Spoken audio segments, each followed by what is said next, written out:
I'm writing something. Yes, okay. Please mute yourself if you guys are not asking anything. Alright, so to not interrupt the flow of the session. Okay, so before we start, I just want to give a little bit of introduction. My name is Hakim, and I've been trading for approximately more than probably gonna be a decade now. Okay, so basically I started trading at the age of 14, quite young. So my current age is kind of confidential. I don't really want to talk about it. But however, the main goal of the session is basically, I know some of you guys will be asking, okay, why are you doing this for free? The purpose of me doing this for free is basically throughout my journey in trading, I've learned from a lot of people, usually mostly paid, all right, paid classes. But one of my mentor, who's in the group, his name is Hafiz, and the one in the group that answer your questions, he's the one who taught me for free that really changed my trading for the better. So unlike some gurus, they ask you to pay all this kind of money, join under the link, but end up you don't really learn anything. You just learn particularly the same thing that you're gonna get on the internet. So Hafiz was the first person who actually taught me for free and who actually showed me the true value of what trading actually really is. So basically, I won't say I promised him, but I did honor him, whereby he told me to continue his legacy to keep on teaching people. All right, so basically that's my main purpose of doing this free sharing. Okay, but I'm not gonna do it this that often. Maybe in a year, most probably I will only do it once or twice, not not like every month or every week. Okay, right? I don't really have the time and energy as I have to focus on my daily life too. Okay, okay, so in terms of education background, I hold a diploma in investment analysis. I'm also a certified fund manager from Securities Commission Malaysia, which is the one of the organization of government regarding the financials and industry investment industry. So basically, I would say in terms of education, I'm highly qualified, but in terms of social skills, also I'm qualified. Okay. And the reason why I can prove that, I can prove to you guys through my portfolio, which I will share later. Okay, so now let's start with okay, so is everything clear so far? Is everybody good so far? Any interruptions or any lagging or any delays? You can let me know, right? So so far I don't see okay, so far clear. Okay, so basically in this hold on, okay, then what's so many.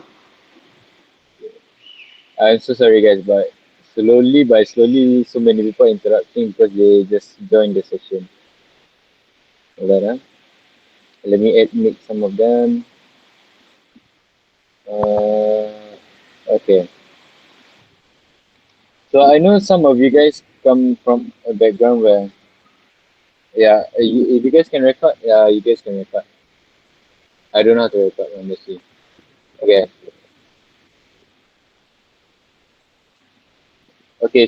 Okay, before we get into the details of what we are going to learn, I can understand that some of you guys come from many different trading backgrounds because some of you guys are probably SNP traders, supply and demand. Some of you guys are SNR, support and resistance. Some of you guys maybe are from, engulfing method. Some of you guys are also based on indicators, and probably some of you guys are, I think the most popular would be SMC. Okay, but I'm gonna tell you guys this. Despite what technique you guys use, it's never really about the technique. Okay, because why? Okay, hold on, can you mute your mic? Sorry, kind of gonna. Right, please mute your mic. Bagi time to finish. Okay, okay. So whoever can record, can you guys record? If you guys are recording it, let me know.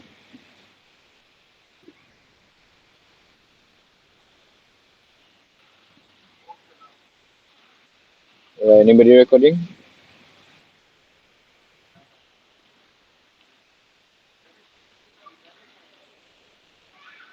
Yes. Okay. Nice. Okay, just nice. Okay. So okay, back to this. Okay, so basically, I know some of you guys come from different kinds of technical backgrounds. I can understand because different people different have their own approach or technicality when it comes to trading. Okay, but I'm gonna tell you guys this: I am not gonna judge you guys based on what technique you guys use, because the reason I can say that is because I have used all of this technique, probably lots and lots of techniques. Don't even care whether it's moving average, chart pattern. I've used all of it. But the truth is this: ever since I learned with Hafiz, one thing he told me that it's not really about your technique, but the only thing that you guys have to worry is about technique is basically it's a style that suits you. Meaning what I'm trying to say is that all these techniques, whether it's SND, SNR, engulfing, indicator SMC, they all have the similarities. Because why? Because in the end of the day, okay, in the end of the day, you guys are looking for one goal, which is to forecast the market, okay, to see where the market is going. All techniques are to forecast. So basically, all the techniques are just different approach, but the concept is just the same. Okay. So I've tried all of it, SND engulfing. So even if you ask me about SMC, also I know. I may not know fully detail, but at least I know a few. Okay. Because I didn't really study deep when it comes to SMC. Okay. So in our syllabus, basically, basically the syllabus is kind of, I would say a lot. Okay, but the reason why I'm starting with the foundation, okay, foundation side is basically we are going to learn the basics, which is key level, right? And then we have price action, and then we have multi time frame.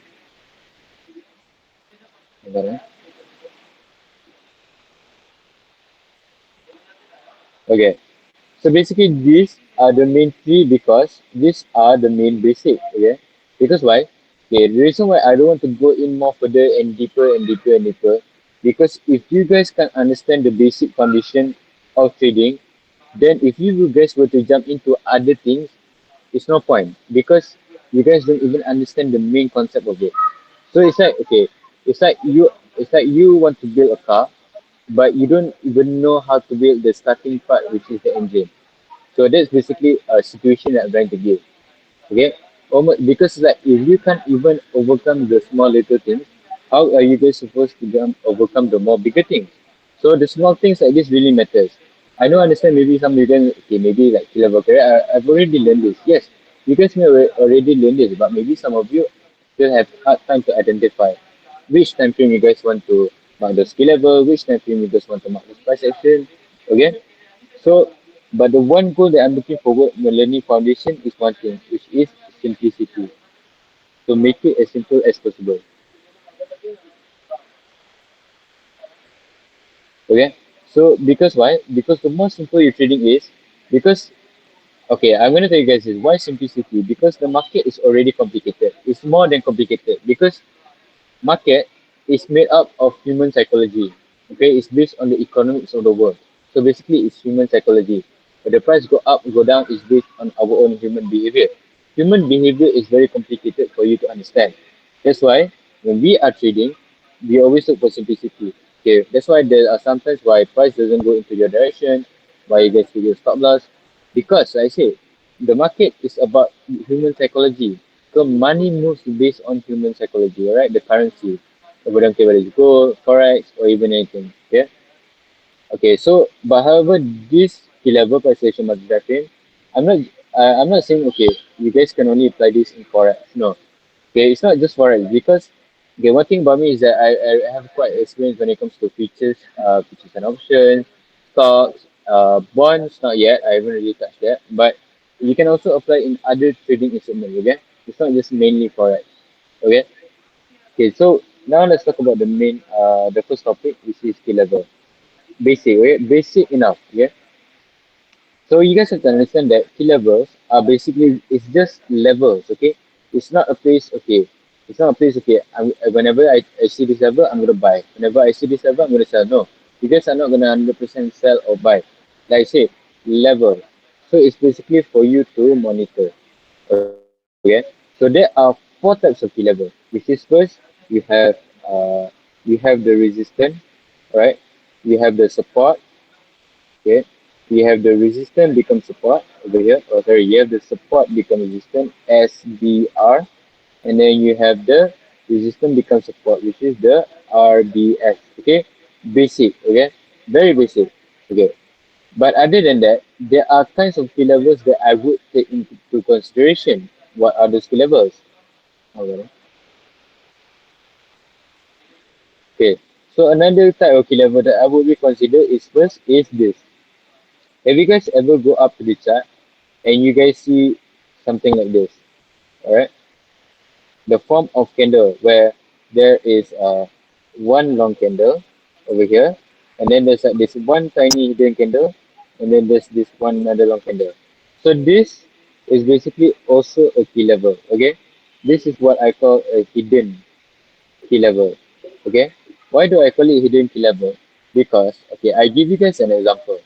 Let's say okay, let's say this is on the daily time frame. Okay, daily time frame. If you were to jump into the 4 hour time frame, 4 hour time frame, what you guys will see is a a support become resistant. Alright. So, but however, where will I mark? I will usually mark on the daily time frame, not the 4 hour time frame. So this is another type of key level that I will consider. So another key level that I will also consider is also another key level that I would consider to mark as key level is this. This is also a key level. It's still a resistance, but the resistance is over here instead of looking for it to over here and over here. So this is also considered a key level. Okay. Okay. So however, when it comes to key level, I can understand the only confusion that you guys are going to have is basically okay. How do you mark this key level? Okay. How do you like how do you plot all those how do you plot it in the graph? Okay. So basically, there are many ways for you guys to mark key level, okay? But if you ask me how do I mark key level, mainly I will use the line chart, okay? Okay, I won't consider the width of it, okay? This is something that I won't consider. I will just consider this, which is like the sharp point, okay? Okay, so there you can mark in many ways, such as a way you can mark is by you can use a rectangle. Okay, for example, you can use a rectangle to mark your key level. Okay, but on the other hand, what I prefer to use is I prefer to use a line. So if you ask me between this and this, which one is better? If you ask me, it's not which one is better, but it depends on which one is it depends on your preferability. Okay, which you guys prefer? Do you guys prefer? Are you comfortable using this? Marking the level using this or using this? Okay. So let's look at the chart of how we can actually mark the level. Well, I haven't opened Trading View over here quite some time, so let's give it some time to load. Okay, let's say for an example, okay, this is an example of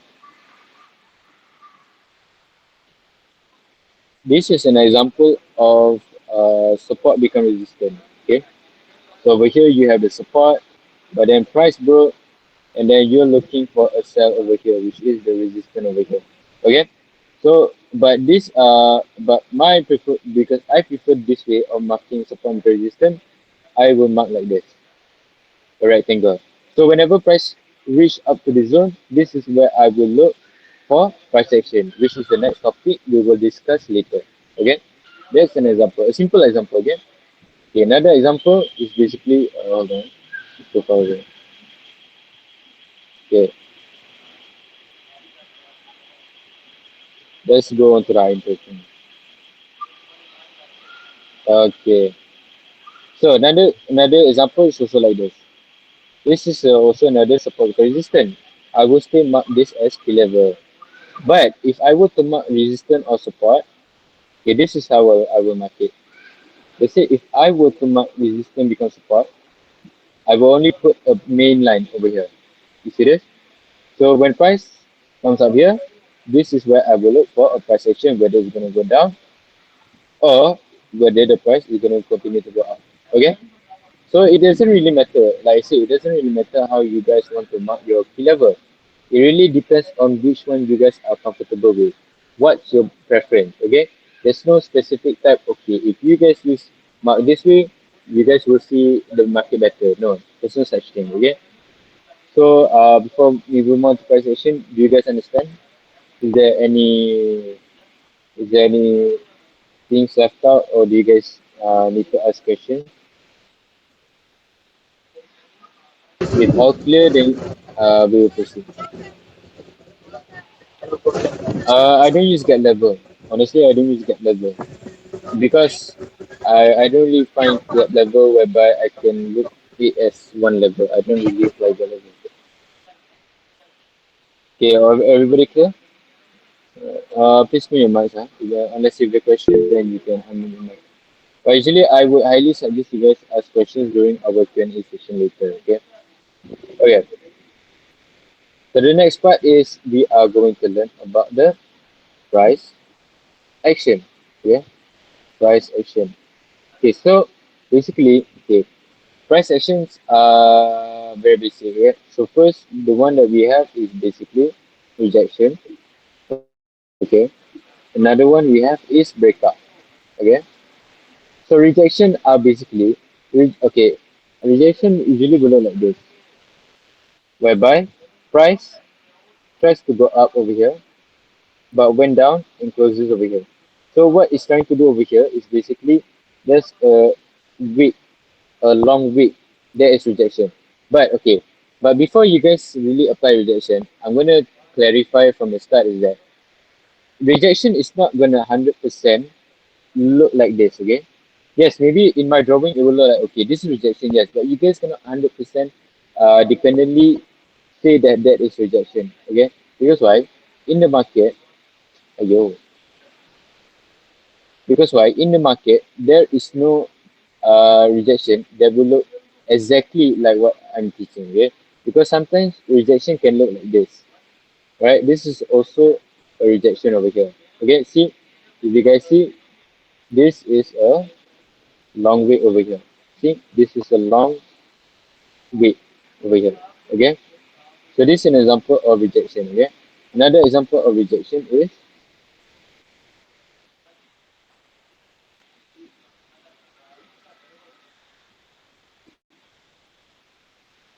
okay, sorry. So another example of rejection is also like this. This is also a rejection. Okay, but this is for the selling rejection, okay?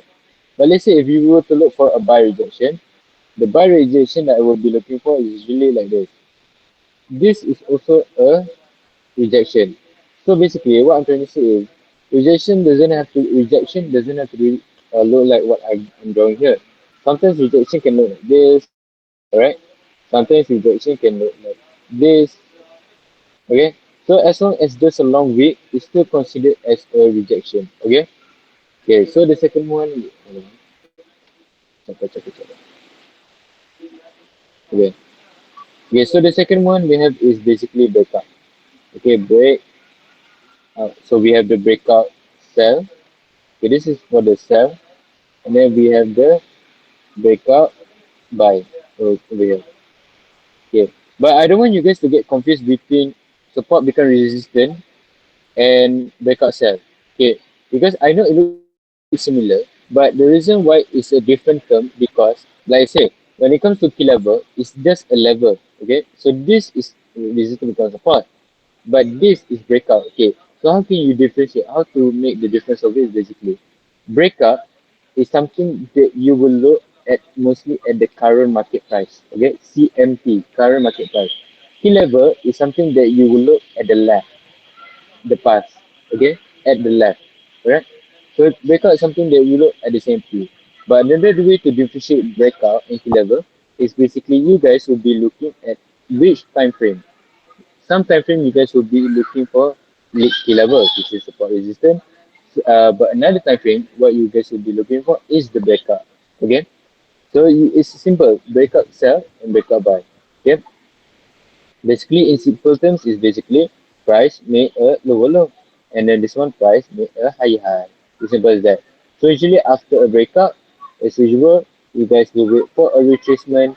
Then you guys will look for an entry. Alright? A retracement, pullback, and then only you guys will look for an entry. Okay? Okay, so but however, when it comes to price action, there are basically so many ways for you guys to identify. Okay, so what's the purpose of price action basically? The purpose of price action is for you guys as a signal. Okay, for you guys whether you guys want to either you want to buy or you guys want to sell. Okay, but however, price action consists of many things. Okay, okay, there are some ways where uh okay, some ways you can look for price action is probably to through chart pattern. Okay, so another way is probably to candlestick, okay, candlestick formation, okay, candlestick pattern, okay. Another way is to indicators such as maybe you guys have the crossing moving average, okay. So, but however, I'm gonna tell you guys it, okay. But if let's see, you guys have many options to indicate price action, which is chart pattern, candlestick pattern, indicators. Why do I highly suggest you guys to use rejection and breakout? Because like I said from the start, I'm always looking for simplicity, which is the simpleness of trading. Okay. Okay. So why do I say that rejection breakout simple? Okay. I'm gonna give you guys an example. Okay, an example. Let's say, let's say you guys have let's say you guys have a double top. For example of chart pattern, double top. Okay. Okay. Yes. If you guys are chart pattern traders, what you will see is basically a double top, okay, which you guys will look for yourself. But if me as a person who uses price action and breakout, what I will see is basically, okay, what I will see at the double top is basically over here. I will see first, I will see this is a key level, okay, this is a resistance, and then looking at this area, when I jump onto the smaller time frame, what I will see is a breakout, sell, okay, breakout, sell. Okay. Okay. To make it more clear, I'll show you in the chart. Okay. Let's say. Hold on. Double top, double top. Ah, okay. Hold on. Okay. Let's say over here. Okay. Let's say from over here, it's an example. Okay. This is on the daily time frame. Okay. If you guys look over here, what you guys will see over here is a double top over here. Okay. So if I were to put the line chart, you can see that this is a double top. Okay. So at this double top, what I will as you guys as chart but the traders most probably you guys will see this double top. But I will see this as this is a resistance. So after the resistance is formed, when I jump down to a smaller time frame, such as H4 or probably H1, I think you can say H1 okay. Sorry.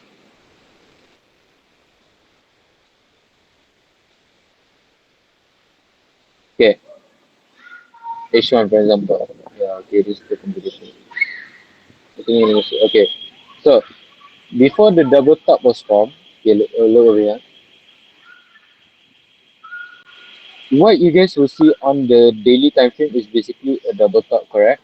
But when you guys jump onto the smaller time frame, what you guys will see over here is before price made the drop, price made a breakout sell. Over here also breakout sell. Over here also a breakout sell. So basically what I'm trying to say is, okay, remember from the start when I said that um, it's all about style, and all the techniques have similarities. Exactly. Chart pattern, price action, rejection, breakout have the similarities as chart pattern. So basically, okay. But why do I highly suggest you guys, even candlestick pattern, you will still see a breakout and rejection form. It's just that, it's just that the way you see it, okay? Maybe here you will see double top. But if you guys see simple price action such as rejection and breakout, you will guys see a simple way. Okay, but why I highly suggest you guys see rejection or breakout? Because okay, let's say I'm gonna show you guys. If let's say if I were to go up to sorry,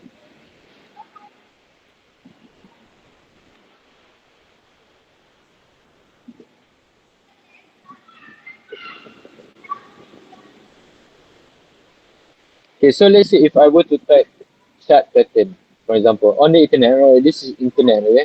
If I were to go up to chart pattern, you guys will see lots and lots of chart pattern. We have the bearish double top, we have the bearish head and shoulder, we have the bearish rising wedge, and the blah blah blah, the semi triangle. Okay, so when there are too many chart patterns, what happens is you guys will get highly confused because sometimes in one pattern there'll be another pattern. So you guys it will become more complicated and complicated and complicated. So you guys it's for hard for you guys to identify okay, is the market trying to make a sell or a buy? So you guys aren't sure. So that's why other than you guys, okay, let's say for example, right? Okay, and then patterns are something that you have to memorize and identify, correct? So let's say for example, over here you have four, okay, so total about 16. Okay, so rather than you guys memorize 16 chart pattern, might as well you guys make it simple by only using two simple price action, which is rejection, okay, and breakout, which is consists of two simple price action. So let me ask you guys, do you guys want to memorize all of this? Do you guys want to, probably identify all of it? Probably no, because why? It only makes your chart more complicated and complicated. So do you get something right? Okay, even if you apply in candlestick pattern, you guys will see the same thing. Candlestick pattern. Sorry, candlestick pattern. You guys have engulfing. Okay, maybe in engulfing, right? Just for example, engulfing. You guys will see is this, right? But if you guys use rejection and breakout, the only thing that I will see is if you guys go onto the smaller time frame, you will see a breakout sell. So it's probably the same thing again and again. Even doji. If you see doji, let's say for example doji, right? A doji candlestick, for example. Yes, you guys see it's a doji, but in reality, it's a rejection. So this is indicating a sell. A rejection is also indicating a sell. So it's particularly the same thing. So already doing this memorize chart pattern, candlestick pattern, and then okay. But then another situation where we're talking about indicators. Okay. Why I don't highly recommend you guys to use indicators? Because indicators are very lagging. In some sense, indicators are very lagging. Alright? Because okay, why I can say that? Okay, why I can say indicators are lagging? Because okay, look, because from when I learned during my studies, okay, indicators are basically when to make up those indicators based on average, based on statistic, indicators are very lagging. So I can clarify and I can tell you legitly, confidently that indicators are very lagging. That's why I don't use indicators because indicators are based on past price. But why I highly suggest you guys to use a rejection breakup because it's on the present, which is the current market price. That's why I don't use indicators. Okay? So can we all come into an agreement? Ada. Tapi aku dah ada orang request tapi aku dah ni aku dah tu.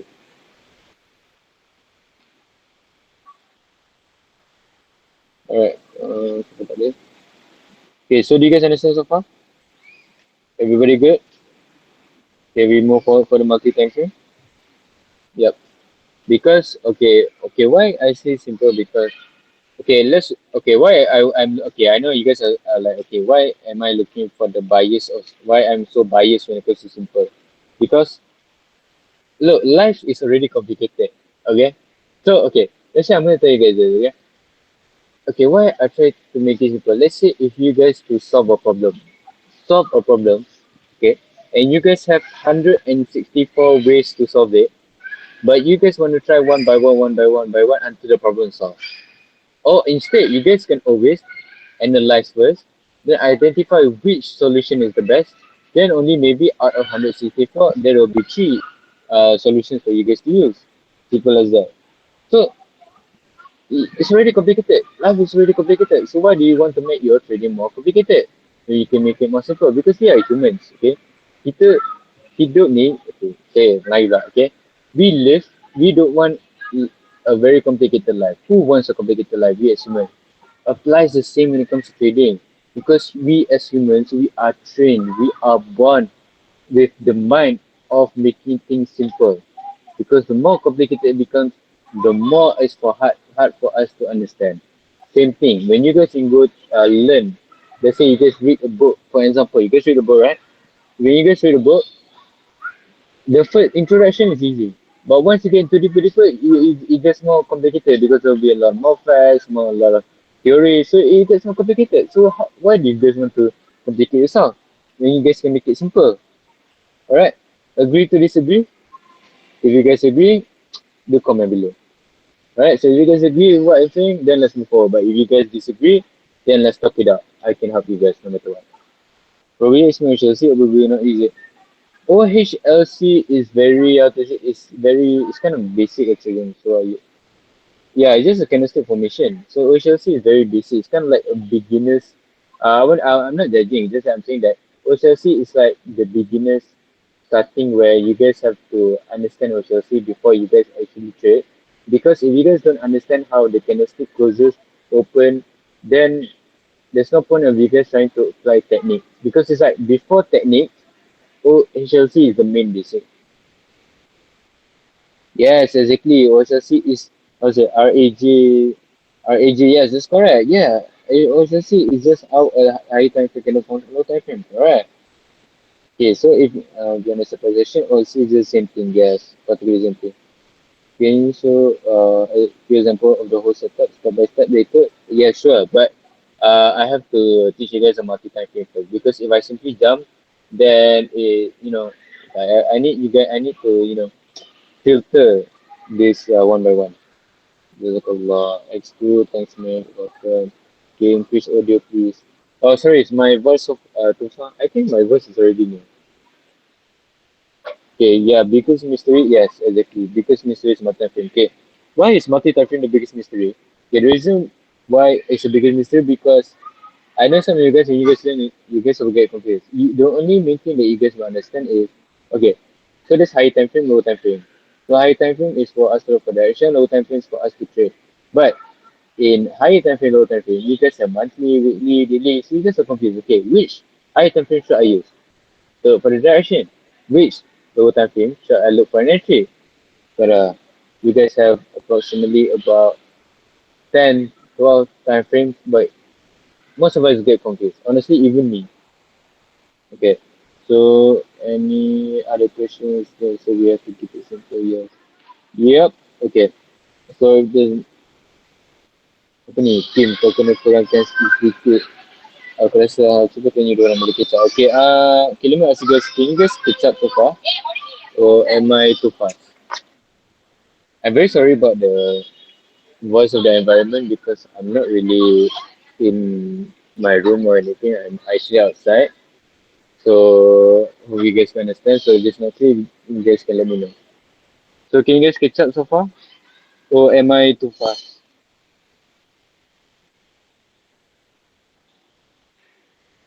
The pace is fine, okay? Anybody else? Can you guys give me a response?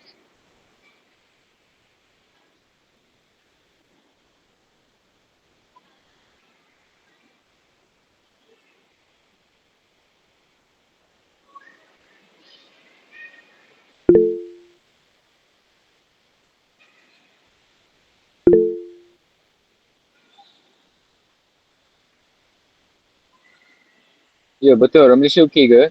Kalau tak okay, tak apa. Kita boleh borak Melayu. Mahal lah bro. Okay apa ni? Macam mana nak pandai English macam Hakim? Soal apa ni? Ah, apa kan mengenai? Good sir, please carry on. Macam nak pandai English? Aku, okay, honestly yang bagi aku aku bukanlah power English tau. It's just that, macam mana, aku lahir-lahir, aku memang cakap, kira macam ni, sebab aku sejak lahir, sejak aku kecil, memang dekat dalam rumah tangga, memang aku biasa gila cakap bahasa Inggeris daripada kecil. So, bila aku dah biasa sangat cakap bahasa Inggeris daripada kecil, so bagi aku dah fluent lah, slowly as I grow up. Tapi, bukanlah aku cakap English, aku ni bias dekat bahasa Melayu tak, sebab aku bila aku membesar, aku sekolah kerajaan. So, memang kalau kat rumah cakap bahasa Inggeris, kalau kat luar cakap bahasa Melayu. Tapi sekarang, kalau tanya lah, nowadays, kalau bila belajar, cakap bahasa Inggeris. Tapi bila dengan member kawan-kawan memang cakap Melayu lah. So aku fleksibel lah. Tak pro pun kan. That's why they say there are no sand ocean and we from the ocean Safa, Safa. You're good boy. We haven't jumped into the multi time frame part yet, alright? So let's be patient, let's be patient.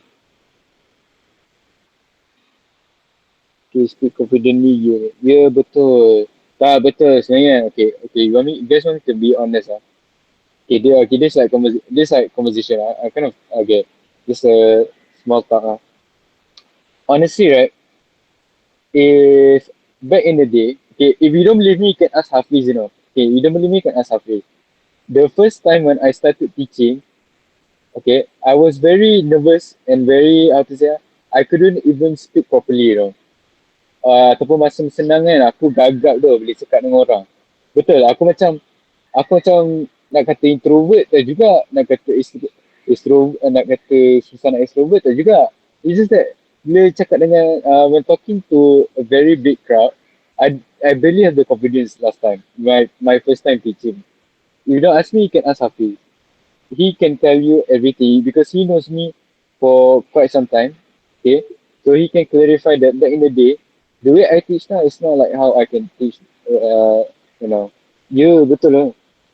And then like, but one thing about Hafiz that he said it's okay, it's part of the experience because okay, one thing when I first knew Hafiz, he I knew him when I was young now, when very young. So before I went into the adult life, when he encouraged me to start teaching, ever since then I started gaining confidence. And that doesn't just help me in teaching and trading, but it also helps me in the real world, whereby I can talk to people. Let's say if I was given a role to talk in front of the crowd, I can talk because of the experience that I started teaching very young, which Hafiz encouraged me.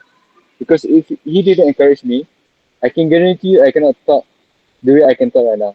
Okay, okay, kenapa kan? Sebab bukan apa tau. Okay, I give you guys an example, right?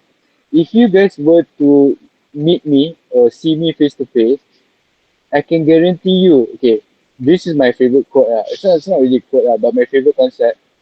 I don't care how introvert you guys are. I don't care how shy you guys are, because I can guarantee you, once you sit down in one table with me, I can guarantee you can talk all the way. Betul. Because why? Because it's not my first time. Because and I've done it to so many people. Even before this, I also did face-to-face teaching in KL. So basically, it's not really my first time. So honestly, when it comes to people, so I can talk. Honestly. So it's not because I want to boast. I'm not boasting or anything. Just that my character development really changes over time when I started teaching trading. Okay, just a simple thought. Do you do prop fund? Honestly, prop fund, prop fund, Okay, if you ask me, prop fund is very. I don't know why, but I did prop fund. But one of my prop fund, the company, the firm, okay, the company, the firm, the organization, they how to say they declare bankrupt or something like that. And then like some of them are scams, some of them are not legit. So basically, if you ask me, prop fund is basically prop. I'm not sure prop fund or prop firm, but from what I see, you're trying to refer to prop firm. I don't, I don't really care about prop firm nowadays because there's so many issues about companies being banned, etc. It's not legit. They go to court, get sued. So yeah, it's fraud. Malays only got full margins, but like there is no tomorrow. That one I agree. Or that one I agree. You guys can full margin, but there is a way to full margin. It's not like okay, you guys okay, I have $20, I'm gonna full margin. No. There is a way to full margin. With proper not risk management but money management. Because when you full margin there's no risk. There's like 100 it's already 100% risk. I only see message screen. Yeah, it's only message screen because I'm having conversation. Nations don't. Sometimes they only took levels, so how to pay 1 to avoid unnecessary loss? No, okay, Prof. Goyal, it's not about how many key levels. As long as you see a key level, It is a key level. You still have to monitor it. There's no such thing, or because you guys mark too many key levels, you guys will occur losses. No. If you guys see a key level, it's a key level. Okay? Path a level is just level 8 CMP, which makes it important. Yes, correct. RAJ, that is correct. Definitely correct. Yeah, so how to filter high probable key levels? There's no such thing as high probable key levels because, truth to be told, we can never know which key level, even if we mark lots of key level, we can never know which key level that will determine where is the best entry or the best place for us to look for a certain direction, whether it's by yourself. The only way we can okay, filter, but there's a way to filter. But the only way to filter is probably to price action and multi-time frame. Oh yeah, I'm apart from multiply listening approximately in the near future. Yeah, you can try, but okay, okay. When it comes to platform, the Adam mana Adam? Adam, mana Adam? Adam, oh Adam. Okay, to Adam. Okay, you guys can see his name Adam, right? Okay. So basically, if you guys want to ask regarding what platform, you can ask Adam because Adam is the one who, from what I know, which is transparent with me, he's the one that is mostly specialized in platform, so and very experienced, unlike me. So if you guys want to ask regarding platforms, you can ask him. But yes, you can always try this technique. The microphone problem. Aduh, kau ni spoil lah. Aduh, spoil lah. Kau dah penat aduh. Spoil lah. Tak apa lah. Okay, so the prop. And then any kind of convention methods that you use to confirm trade. There is no confirmation. Okay, you have to understand trading is a probability game. It's always 0.5, 0.5. So there's no confirmation. There's only an indication. Okay, there's a difference. Indication and confirmation. There's only indication, not confirmation. So let's say if I use perception, I will only use it as an indication for it to sell. But if it hit my SL, I will accept it because I said it is just an indication, not a confirmation. Physical entries support? Yes, I would definitely show, but after this. Okay, so I think that's enough for the small talk. Now let's move on to the next topic, which is multityping. Sorry aku suka borak. Buat borak kosong ni best sikit. Kalau dia bukan apa ya, dia macam ni lah. Kalau aku borak pasal trading ni bosan lah. Dia kena, faham lah, kena borak-borak kosong sikit lah. Borak sikit, okay? Okay. So, now multi-time frame, okay? Now is the multi-time frame. Hey, yang tak mute mic tu bunyi mic. Mana ada ni? Sorry.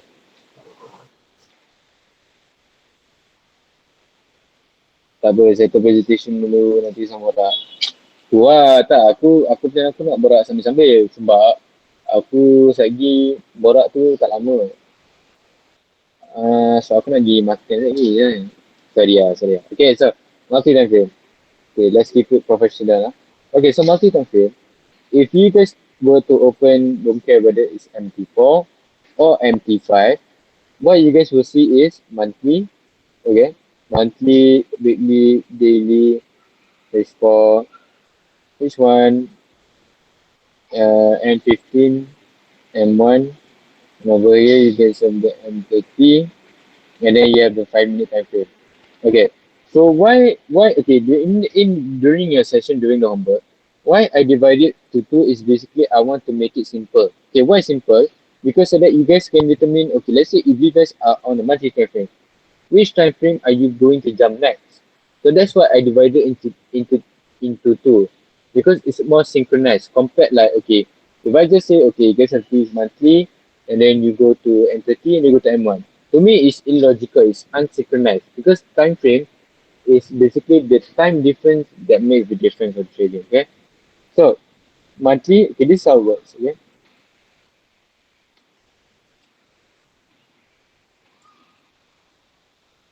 yeah, okay, so that's how it goes, right? Okay, so let's say it works contra, vice versa, whereby if this is your buying time frame, this is your selling time frame. Okay, so it can also be the opposite.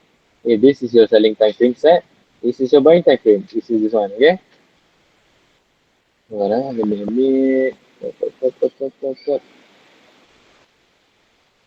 Okay, okay. So basically, when it comes to multi-time frame, this is what you have to understand. In multi-time frame, there are only two things that we will look for, which is direction, okay? Direction, and we will have direction, so yeah, direction, retracement. Only two things, okay? Retracement, direction, retracement, okay? Okay, so basically direction is okay. Let's say direction. Your direction is buy. Your retracement is sell. Okay, so which time frame are you guys going to look for it? Okay, so let's say for example, okay, let's say for example, yeah, let's say for example,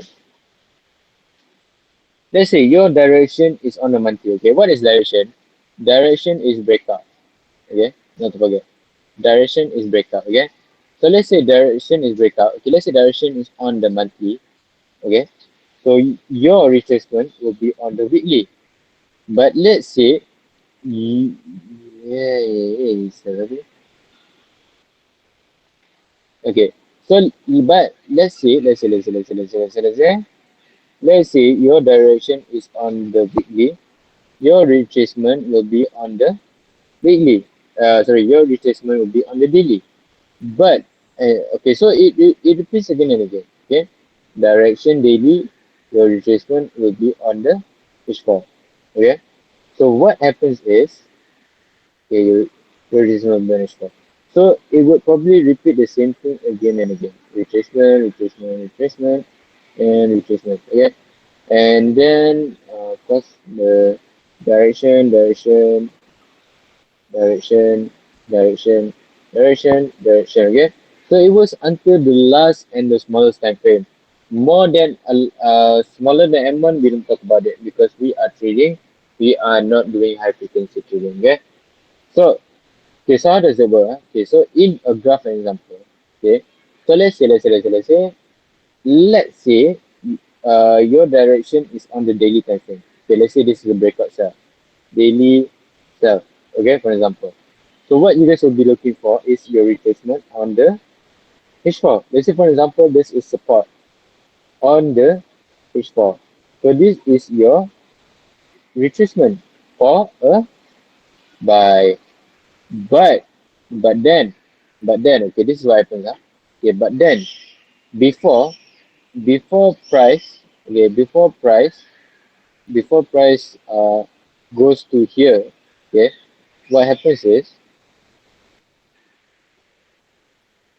okay, what happens is price will make a pullback. Example simple, breakout, sorry, BO breakout, and then price will make a pullback. But before you guys look for entry, you guys have, okay, before you guys want to enter the market, sorry,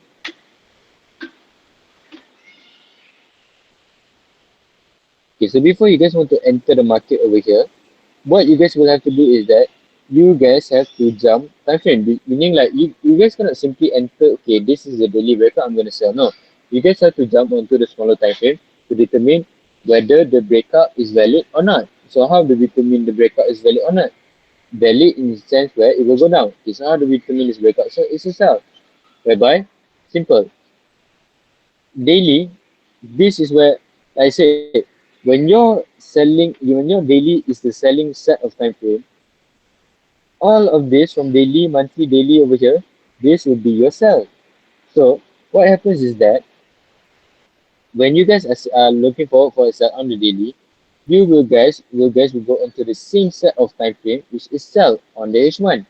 So over here, what happens is you guys will look for the same particular thing, which is you guys will go onto the 1 hour time frame, H1 over here, okay, and you guys will look for a breakout sell.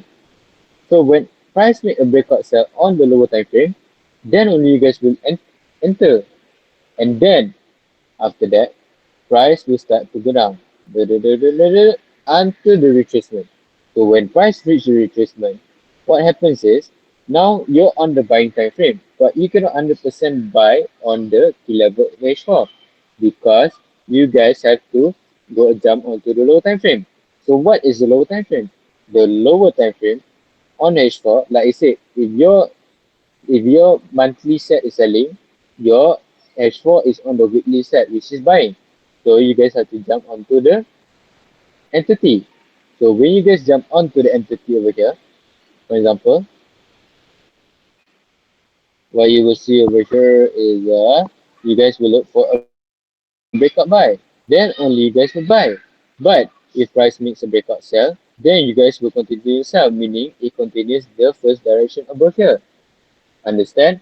So how does it work? It's basically simple.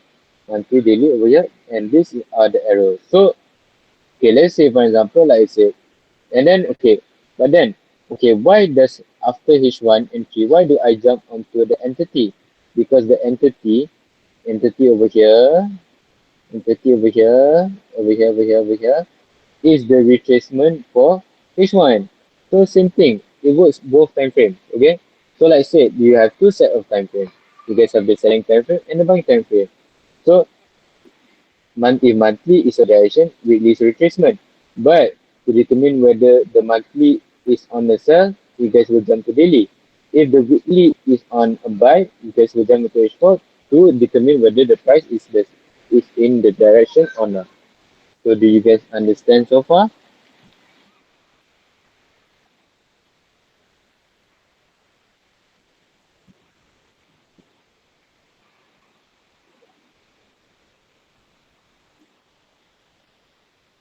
Jangan aku cakap aku tadi sebenarnya. So bagi aku masa sikit eh. Kau nak bercakap actually. Sekejap 2 minit.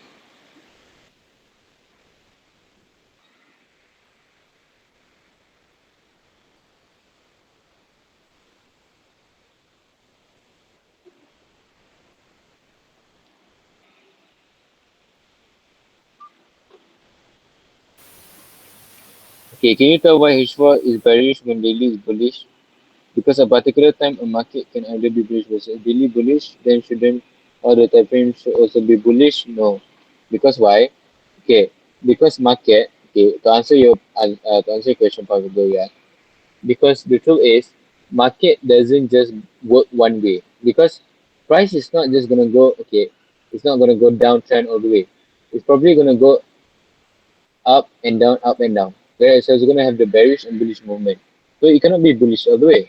Because if it goes bullish on the way, then there is not a market because because it must consist sellers and buyers. So if it's bullish all the way, for example, okay, I give you a situation. If it's bullish all the way, people are buying and buying, then who are the people are going to sell the securities? It's the same thing. You guys go to a shop, okay, you guys buy, but it's like okay, you open a shop, sorry, and then you buy, you're trying to find a chocolate, but then there's no store for to sell, so it cannot be bullish all the way. So you cannot just, you need both buying and selling. Yes, teacher, yes. How to train it? Okay, 1274 Nikhil Chahar. Yeah, Chahar. Okay, Nikhil, to answer your question, we don't trade the news. You only trade the news if you want to. You only trade the news if you want to reach 100%. Okay, because you don't trade the news. News are catalysts. Catalysts in the sense where, okay, let's say this, yeah. Let's say if I were to run a marathon, for example, if I were to run a marathon, what do I need along the way? Which is water. So water is like the news. You need something to for you to drink so that you can still keep moving until the ending of the line. That is news. Catalyst. Okay. Can you repeat little? So sorry for that. Repeat which part? Yes, will double breakout or single breakout? Doesn't matter double breakout or single breakout. Okay. I will only look for just a breakout, simple breakout as well. How buyers break our setup? Okay, yeah. So from there, I will move to buyers. Hold on. Engage warrant. Okay. So everybody clear so far? If you guys are clear, I will move forward for the multi time frame.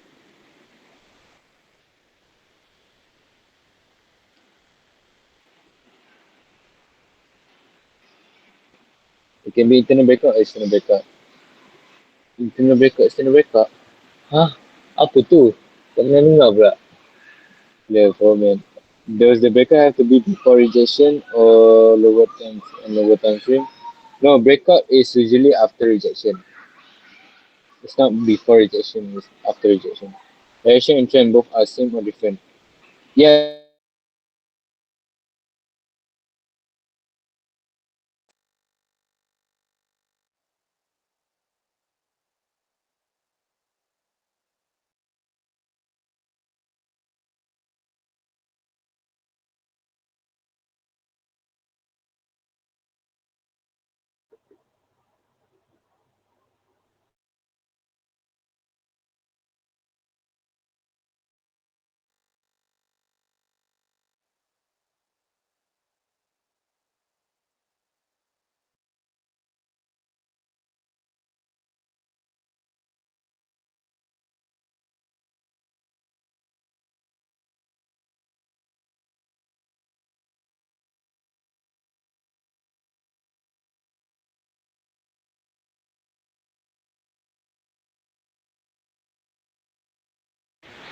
Alright, sorry, apologize. Okay, so anybody have any questions? Any last questions?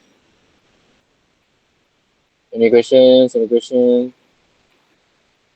No, okay. Now, okay, let's proceed. Okay, so now, okay, the bias part is a buy. Okay, retracement is basically your bias. Okay, retracement.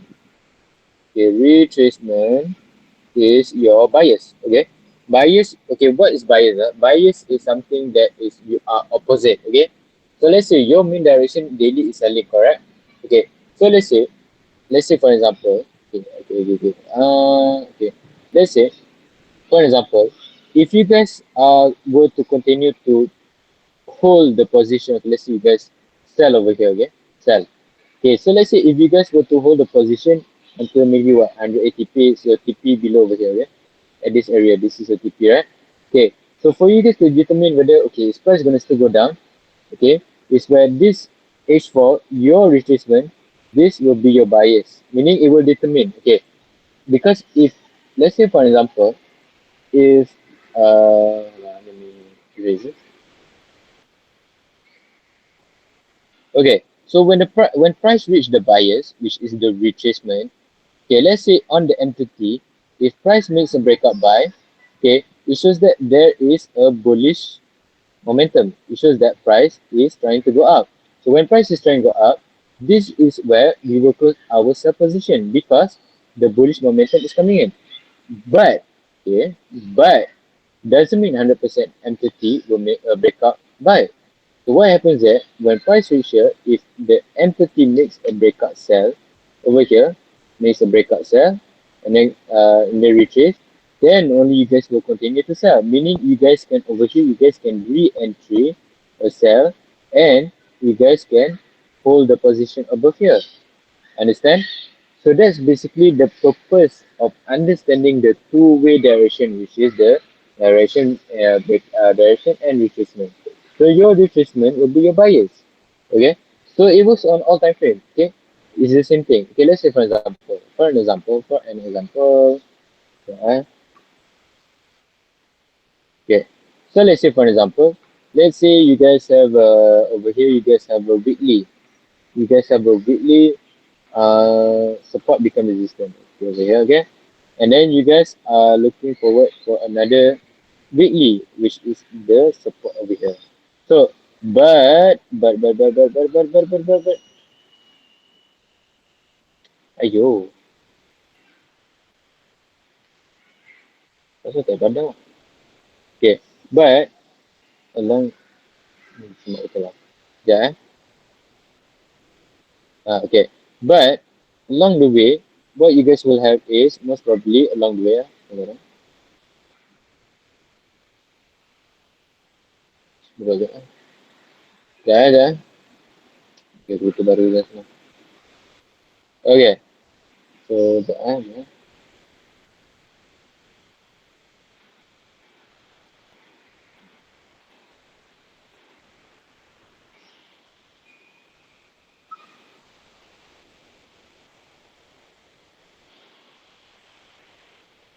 Okay, so over here you have a weekly support, for example, weekly support, okay? And then over here you guys on the at this here, at this price over here, you guys have a support become resistant. on the weekly. So this is basically where you guys will be looking for a sell. Okay, but along the way, you guys have the opposite, which is on the daily time frame. So daily, this is where the buyer's retracement, which is on the buy. Okay, so okay, same thing as I mentioned earlier. What you guys will do is when you guys are on the weekly time frame, you guys cannot simply sell. You guys have to jump onto the 4 hour time frame. Then and wait for a breakout. Then only you guys can entry and only sell over here. Okay?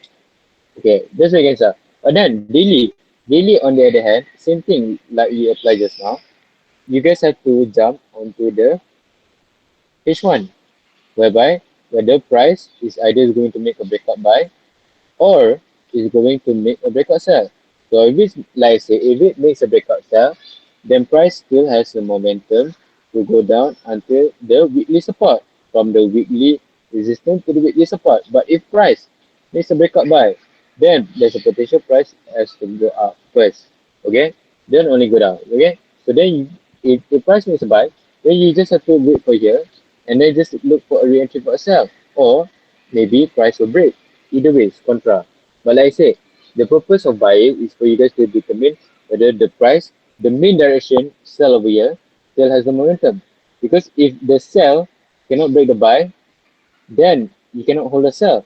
But if sell managed to break the buy, then only price has the momentum to move the downtrend until the next key level. So do you guys understand so far? We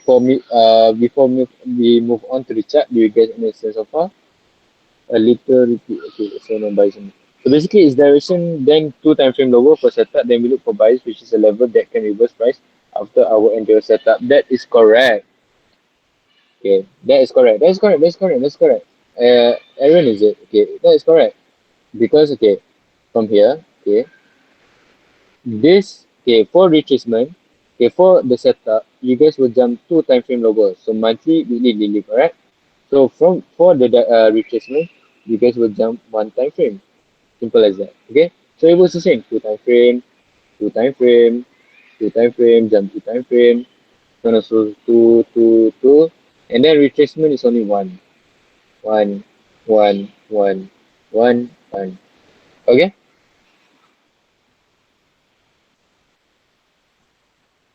Rent plus one. Okay. How do you manage the buying and selling? What do you mean? Can you, King X, can you elaborate your question?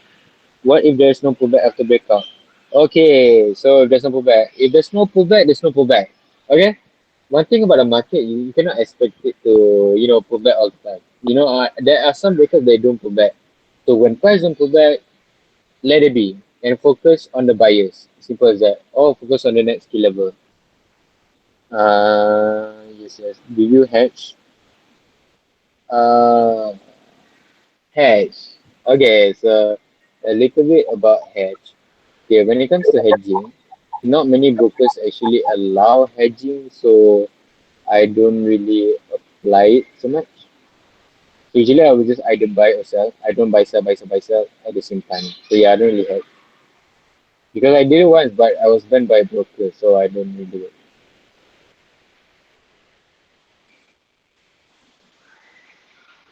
If we change from a weekly level, then we can hope for price to go to some other weekly level. Yes, that's correct. But like I said, the buyers will determine whether the price will reach from a weekly level to another level. Let's say monthly.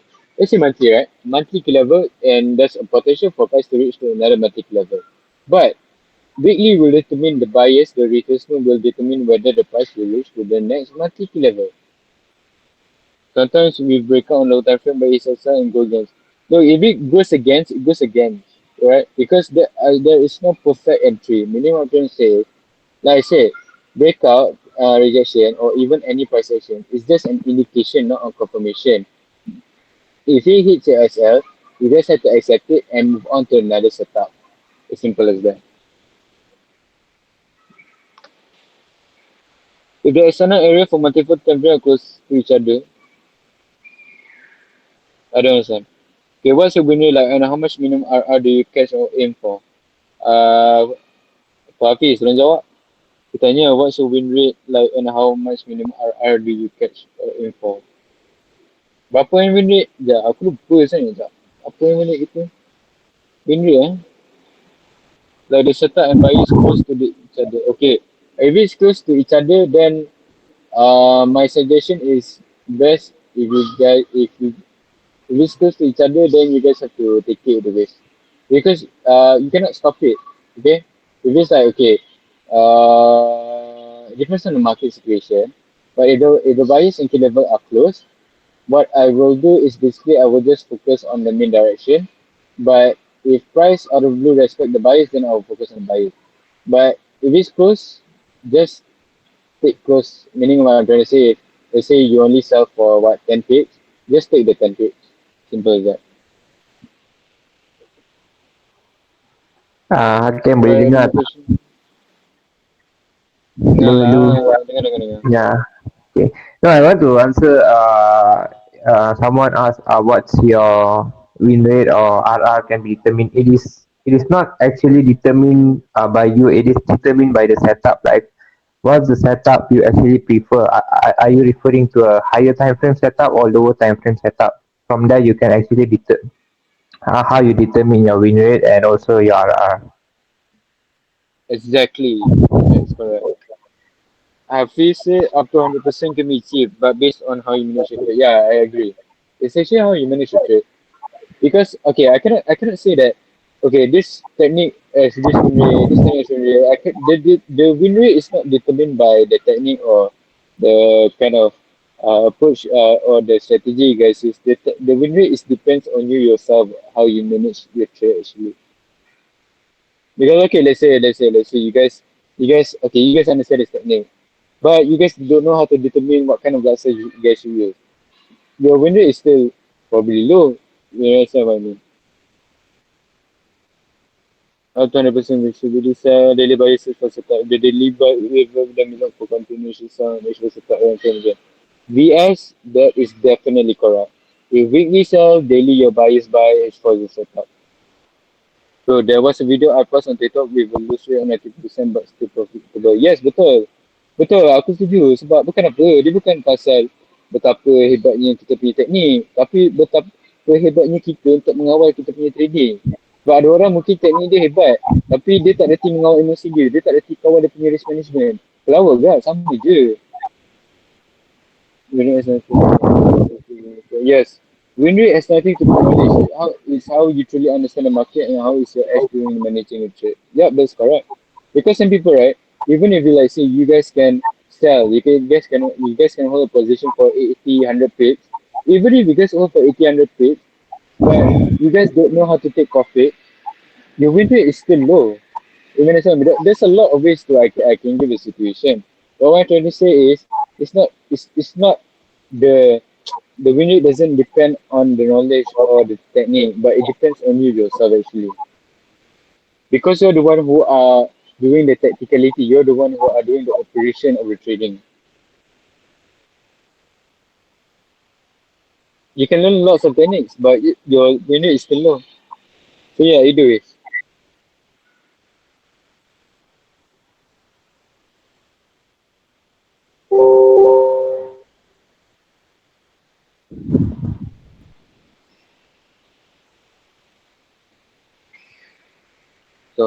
Sokong je, sokong je. Sokong. Kau sokong je. Okay. Some trader lah 5 minutes, some trader lah 5 profit, some level yeah. Sorry. Yeah. I'll press the link. I'll press the link.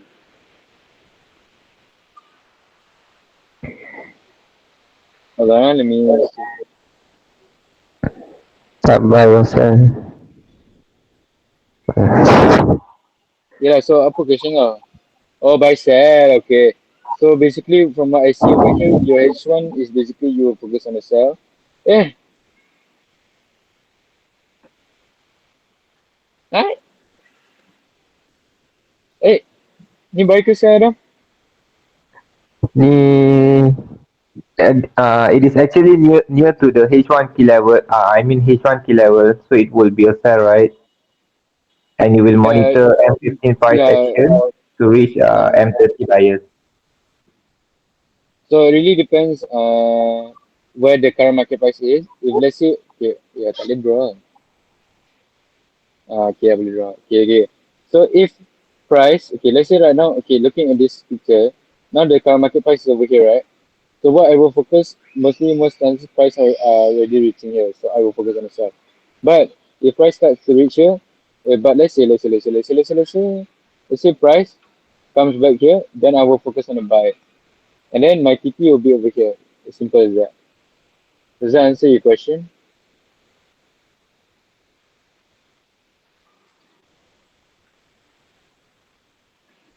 Sorry. Give me go something on trade management, how you manage to trade. To kemudian. That one I will share later, but no, no. Because I want you guys to understand the foundation. I do prefer having it though if possible, because the losses are hard on the honeymoon. Yeah, true. Who doesn't hate losses? You know, honestly, a day with a loss, okay, and you don't recover, it only makes your day worse. Truth to be told, okay? Because one thing about me, right? Let's say if I lost on that day, I will recover on that day also.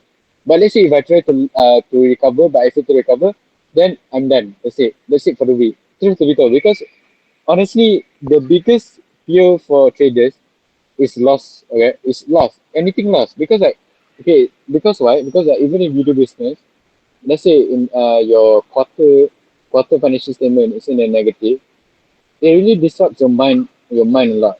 You know, honestly. So yeah, yeah. Honestly, I agree, ma.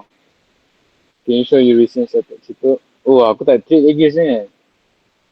Adam, kau ada trade Adam? Trade apa?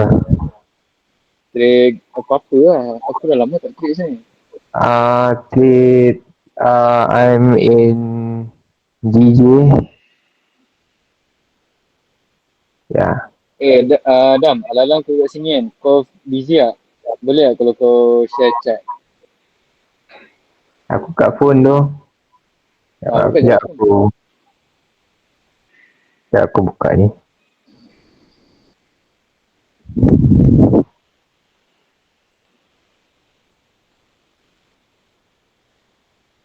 Yup, please be down.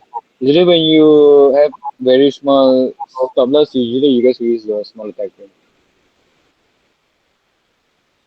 Kepala Adam, bapak si Dezal. Aku nak kau gain recognition kan. Mana kau Macam kata? nak guys? Tak boleh lah. Kau tak boleh aku buat.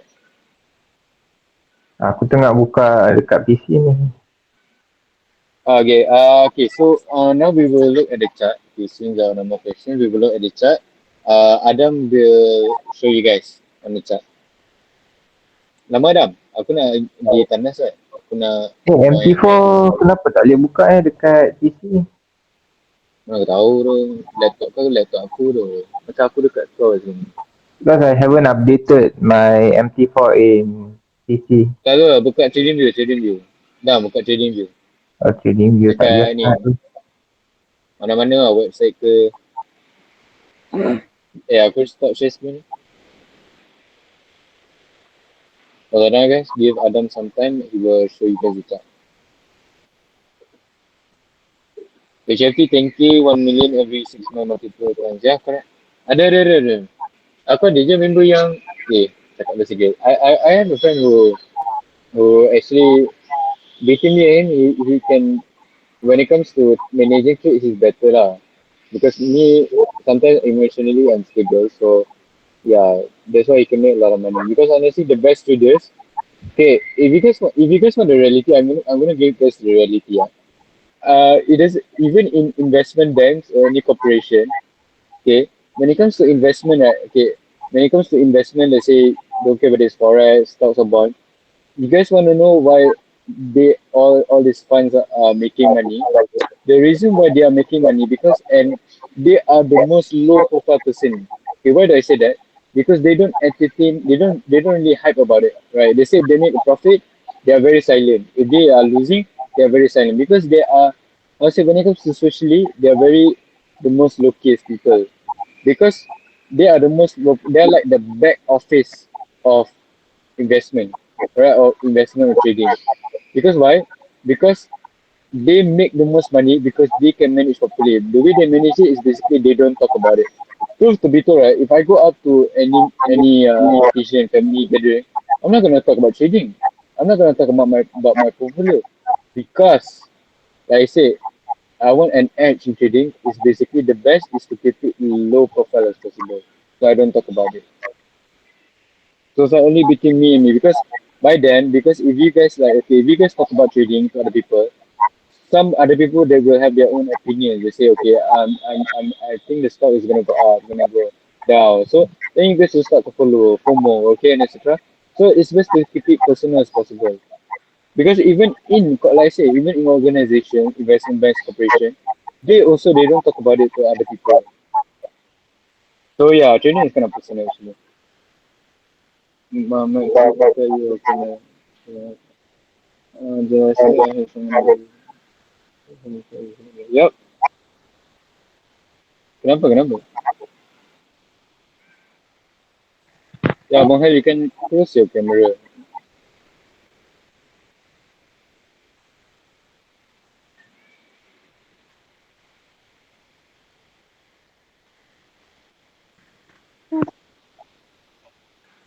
Mohel, you can close the camera.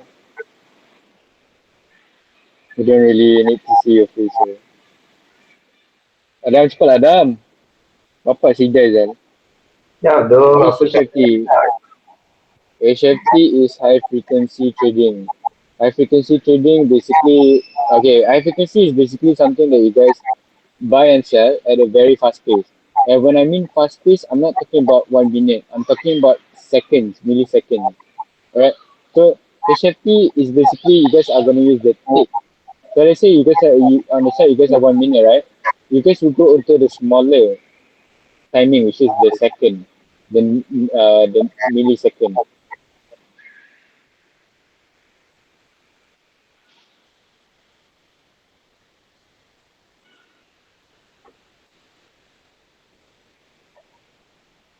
Hold on guys. Tunggu we wait for Adam. Alright. So Adam tidak Zal. Alright, can you see my screen now? Okay, so Adam will explain a little bit about key level, direction, bias, setup. Can you see my screen? Boleh nampak tak? Hello? Guys, can you see Adam's screen? Can you Can you hear see? his voice well? Yes, Father. We can see your screen. Boleh nampak Adam?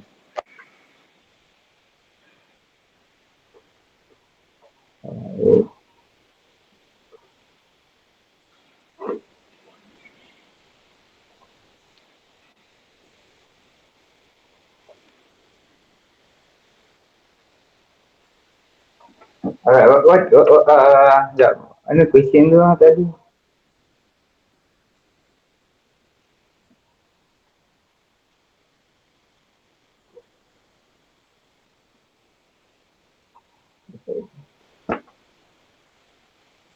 Okay. Okay. Yo, Apa question tadi? question. Tak.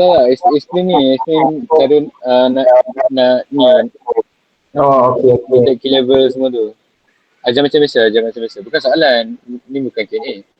Alright, if you see video Sorry. direction, the monthly direction. I'm not really familiar using trading view, so just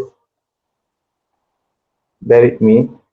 Like how it says, we see the direction breakout, and then the next key level is here.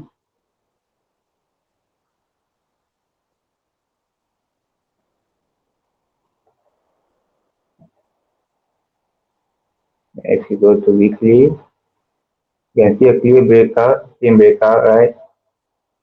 Same goes to the direction when you are going for the entries. Like me, I usually take entries based on monthly and daily. So I don't usually like take entries every day or sometimes even weeks. All right, and my approach is basically wait for strong catalyst or fundamentals. All right, so if you see DJ monthly breakout, and then if you see there's a daily breakout here, Like someone asking if the key level and bias, if it is near, then you can take same thing. You can mark both. If the above one is monthly and this is daily key level.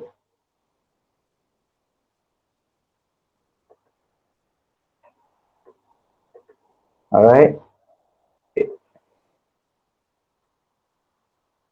I don't know. It's kind of hard for me to use shading with.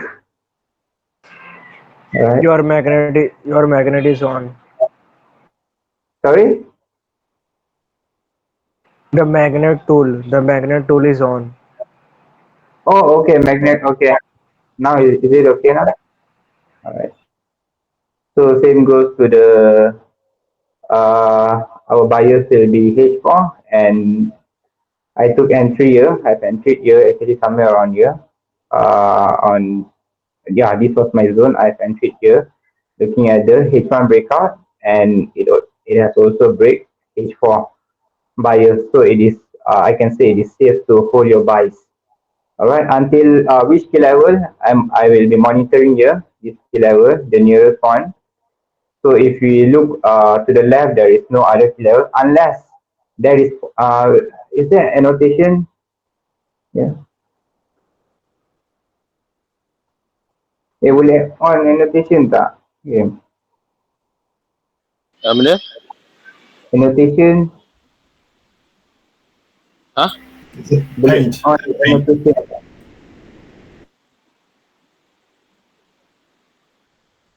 The Like paintbrush. The aku nak tulis paintbrush. ni.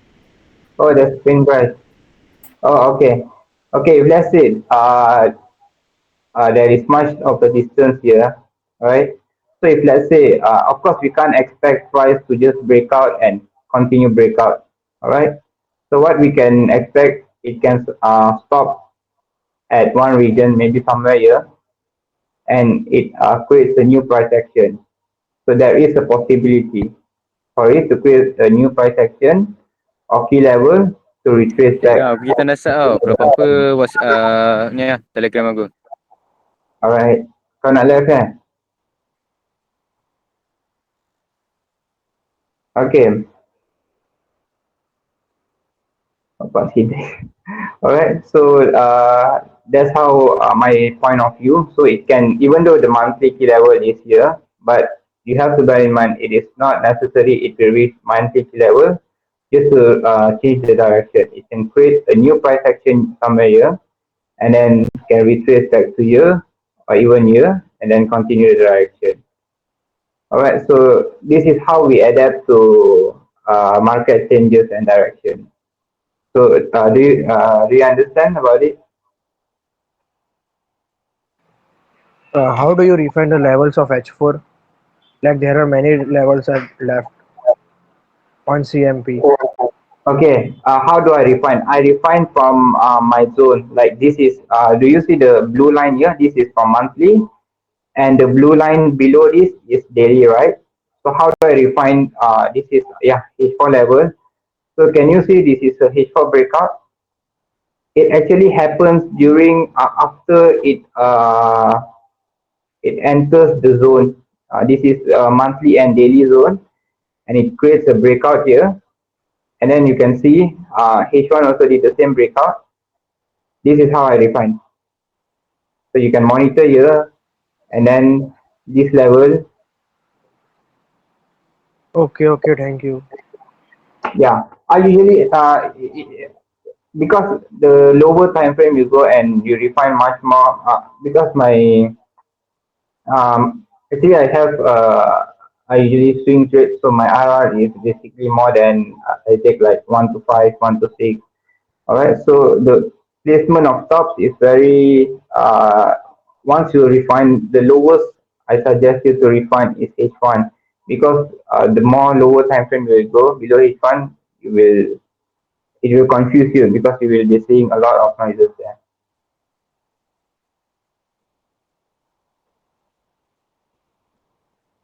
All right.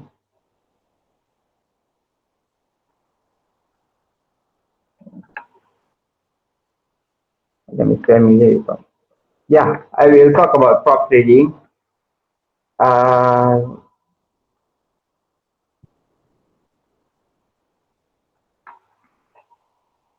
yeah, I'm going through the question.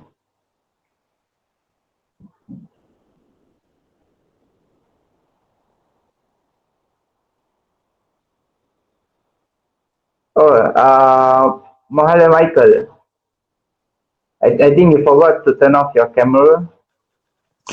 Yes, eh? Yeah, I think you can turn off your camera. Turn off my camera. Yeah. Okay, yeah, it's off. Okay, Okay, so sorry, sir. yeah, so okay, I will talk about my prop trading. I've been actually trading almost 5 years. And I've entered prop trading after I learned from Hakim about it has been about 2 years now. I've entered in 2022 with MFS. So I have okay. When I entered prop trading, one thing you have to remember: if you're not familiar with risk management, you will screw it up. Like I have blown about I can say about 30 to 35 challenges before I actually made my first withdrawal. I was consistent with my personal trading account, but when I entered prop trading account, I just couldn't adapt because you have a certain limit. You have 5% drawdown, you have 10% drawdown, and uh, even though you have mastered the technique and everything, but when you go to prop trading, you need to have a strict risk management. Like personally, I was a FM trader, like like typical Malaysian, and I couldn't adapt the prop trading environment. So it took me some time to adapt until like about 6 to 8 months until I've made first withdrawal with MFF. I did with TFT, and then yeah, FTMO, and then Alpha Capital. So yeah, that's the thing. And I know it's been quite chaos in the prop industry now, especially a lot of things going on. So one thing I can suggest you, if you want to go with prop trading, make sure that you prop trading they use either their own broker like FTMO or Alpha Capital, or they will use brokers like Purple Trading, 8 Cap, King Cap. So you have to remember that other if there is any other brokers they are using, you have to be careful if there is strict regulation or not. All right. So for now, since a lot of things going on with prop industry, I would say it is still safe to take challenges from FTMO and Alpha Capital because they have their own broker, and I feel them. So far, I have no issue with slippage. It's quite low and spread. So far, no issues. And yeah, do you guys have any question about it?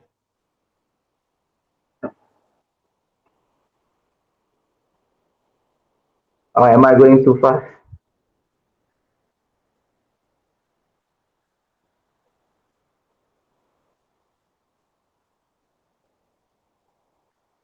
Hello. Do you count fresh or unfresh levels?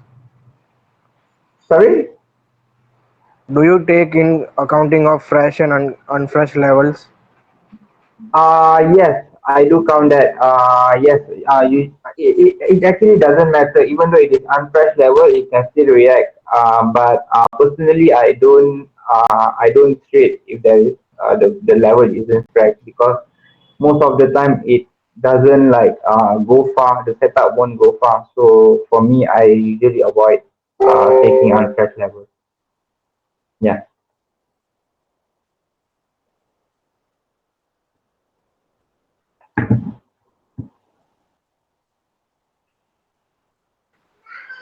Okay. Thank you, brother.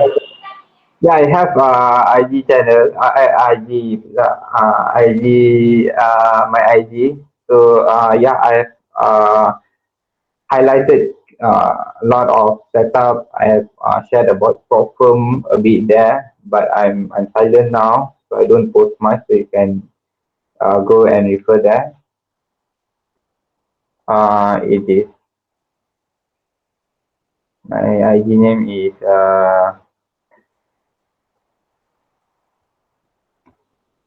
PF Market.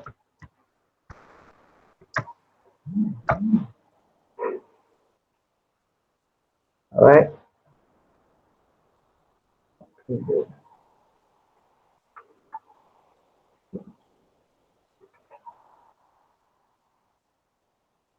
Yes, that's one of the thing. Don't make too much of money or you'll be banned or violated. Yeah, but I actually made my highest withdrawal of 10% of this problem and they still able to pay out. But I've seen people like they have made more than 15, 20% and most likely their payout got rejected. So it is safe if you can make funded accounts for payouts. You need to make around 1 to 2% is enough. So just focus on your scaling. So right now I have like about uh, because TFT has banned Malaysia. So with TFT I had like about 4 accounts and TFT banned Malaysians and Vietnamese traders. So right now I'm building my firm accounts with FTMO, Alpha Capital, and Funded Engineer. Yeah, since Funded Engineer is also having some issues, so I have like 2 accounts for now, which I am currently focusing on. Yes, most likely if you make 100%, but I don't think it's possible to make 100% because you have to uh, keep the drawdown below 5% daily, right? Usually the problem standard 5% daily, so I don't think if even 20% or 30% they are rejecting, you know. Yes, that's correct. So if you trade prop firm, make sure you are using your own account, and even though you are sharing your account with a spouse or anyone, make sure they are not using same Wi-Fi network with you. All right. So yeah, I've seen people getting banned because they are living in the same house and they are using like same Wi-Fi network. So it is a lot of things you have to keep in mind when you're taking challenges. Okay. My risk management. Okay. Yes, I'm using 1%. 1%. If let's say I have lost about 2%, then I will reduce my risk to 0.5 until I recover back my capital, and then continue with 1% again. If let's say I my drawdown is I've lost about 4% now, so I will start taking risk about 0.25% until I recover to the initial capital. All right. So one thing, if let's say you are in heavy drawdown, because most likely if you're in heavy drawdown, your emotion will not be stable. So I would say rather you take another challenge or another account or just let it go. You just don't waste time on. Let's say you are having about 1 or 2% to survive. Out of 10%, you're in drawdown about 8%. You have lost 8%. You only have 1 to 2%. I mean, you can make it to initial capital, but it will take very long time. So I don't think it's worth taking such a long time for challenges. I usually spend like, if let's say I want to pass a problem challenge, I will take 1 or 2 setups. All right, in 2 to 3 weeks. That's my objective. I usually won't spend such long for challenges.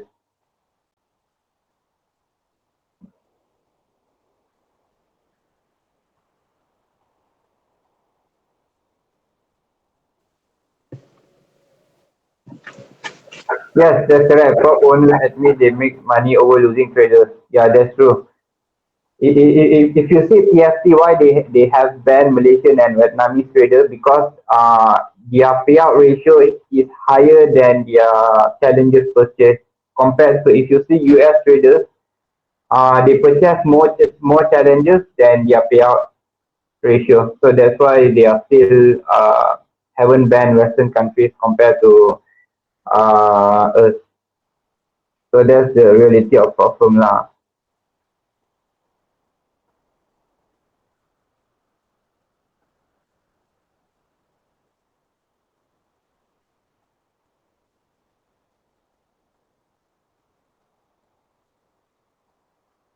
Yeah, the recent setup I took on GJ, like what I showed you just now. Yeah, I took the sales last week because of the news, and then I'm still holding buys on GJ. Yeah, so far I have active trade on GJ. I'm not holding any trades on gold. If you ask my opinion, gold has been choppy and sideways. If you see monthly, daily, weekly, so it is. If I see that kind of setup, I'm not taking hit.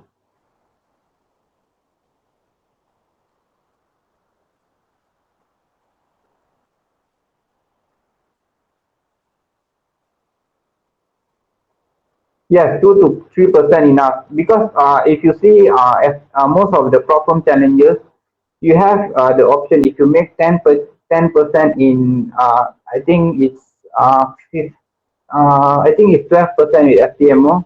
If you make 12% total in 3 months, they are still going to scale your account. Yeah, they will scale your account about 30 to 40%. You know, so over if you are consistent over 1 year, you can still get your capital double with what you have purchased.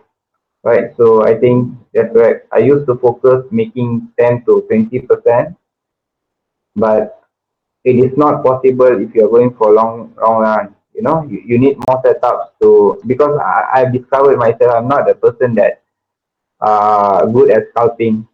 So my approach on the market is more to intra swing to swing trade. I usually hold my trade more than a day. So yeah. So you have to identify yourself like what type of trader are you? Are you do you do better on scalping or do you do better in swing trade?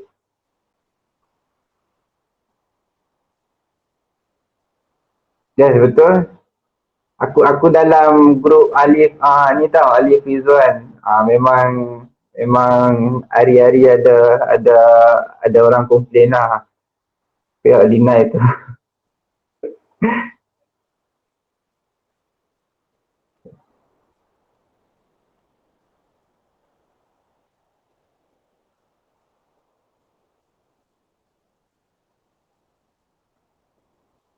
Okay, previous setup took setup on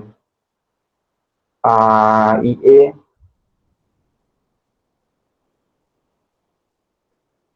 Wait previous setup.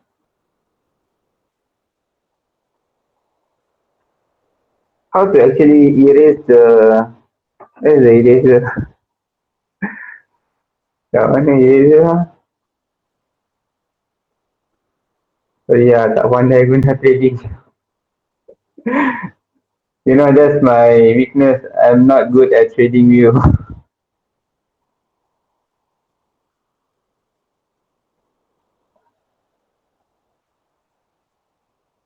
Where is the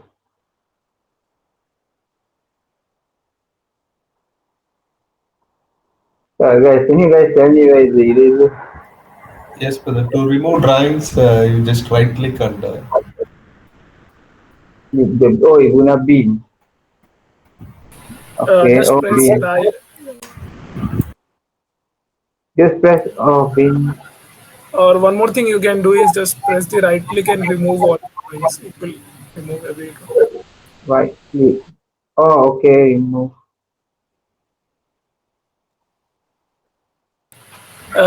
You should for that you should click on the place where there is no drawing. Like just click on a random place and click Okay. remove.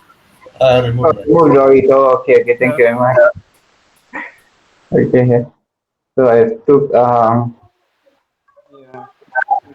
on yeah, this is one of my favorite pairs where I used to flip small accounts on this pair. It actually moves similar to gold, I would say. because it is AUD is also correlated. Correlated to gold.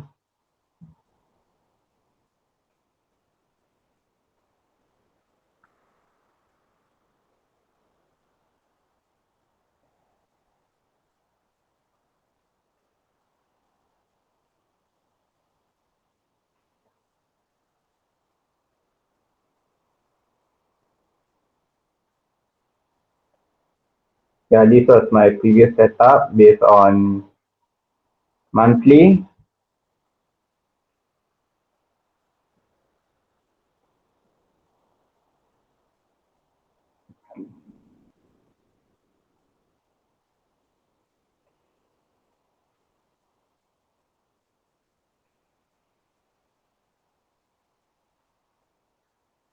Yeah, actually, you guys asked about OHLC, right? Yes, I actually use OHLC because sometimes if you see the key level was somewhere here, but if you see OHLC, which the candle actually opened, it was here. So yes, I apply OHLC if yeah, to be more precise actually. But maybe some of you guys just a pure price action trader, so it's up to you. But yes, sometimes the OHLC helps.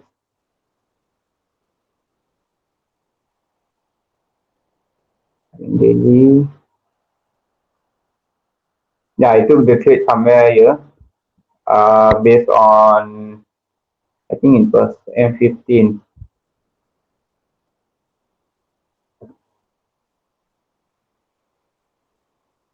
Dam. Yeah. Nanti aku pada settle aja semua.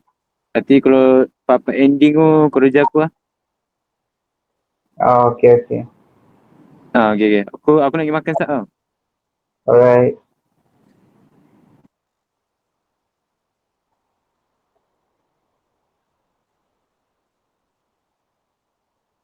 Yeah, this was my entry. Actually, I had two entries on this position because uh, this was, I think it was some news going on here. So I had entry here and also the breakout here. And then price melted out. And then after M15, same goes to the buyers monitoring on M30. Okay, price.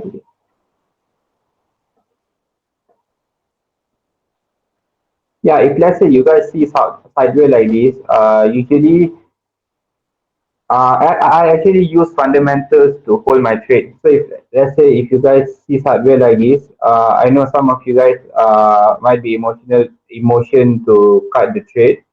All right, so if you guys see sideways like this, remember what the direction is coming, where the direction is coming from. All right, same goes to the H1. Yeah, when I see H1, I saw new price action created. All right. So this was the confirmation to hold my trade longer. All right. So if let's say it broke this level, I will have take profit. All right, because I already set my break even on entry. All right, and then it melted out. H1 break, and then monitor the buyers H4.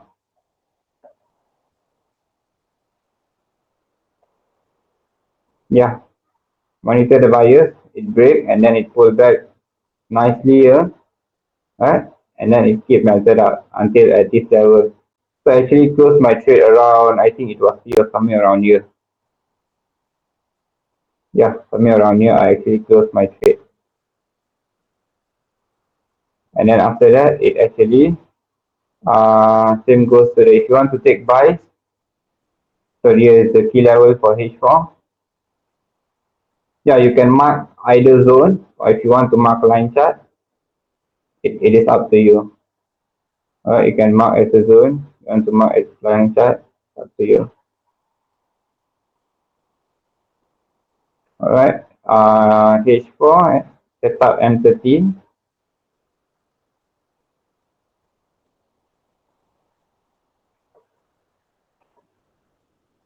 Alright, so breakout. So once the setup, yeah, this is the setup, and you will monitor the bias H1. So it's a repetitive process. All right. Did you see it actually did the same price action here? So this is what I mean. You develop intuition when you have some kind of action. Do you see this and this? Do you see the similarity? Yeah, this is where actually you develop intuition to hold your trade longer or not. Do you see the similarity on this kind of setup?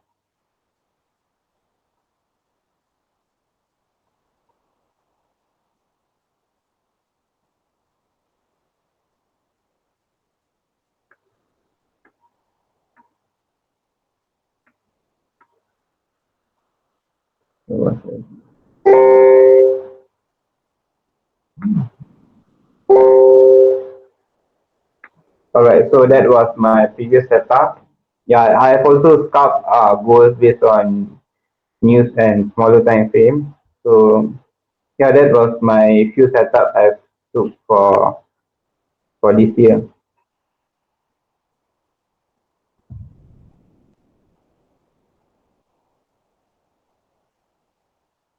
All right, do you guys get it? Who asked this now? Uh,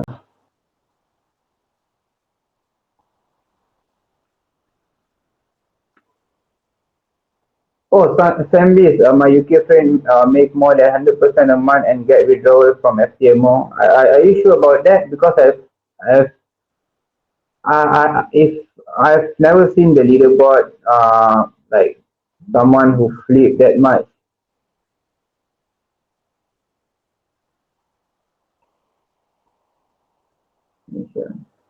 Yeah, Chandru. Chandru asked about my previous setup. Did you get it? Yes, bro. Thank you. All right.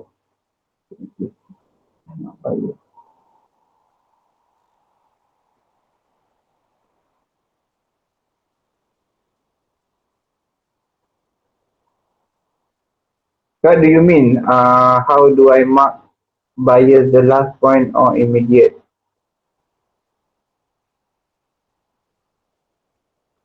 Right. I didn't get your question. Ikan.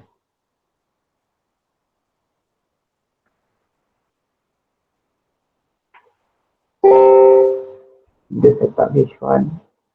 Okay. Oh, okay. My setup was H1. Where were you monitoring? Okay. Do you mean for sell or buy?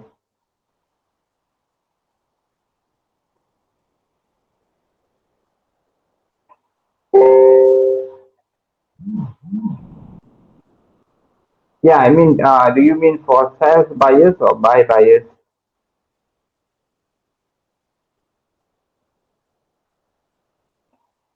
Or sell buyers? Okay, buyers.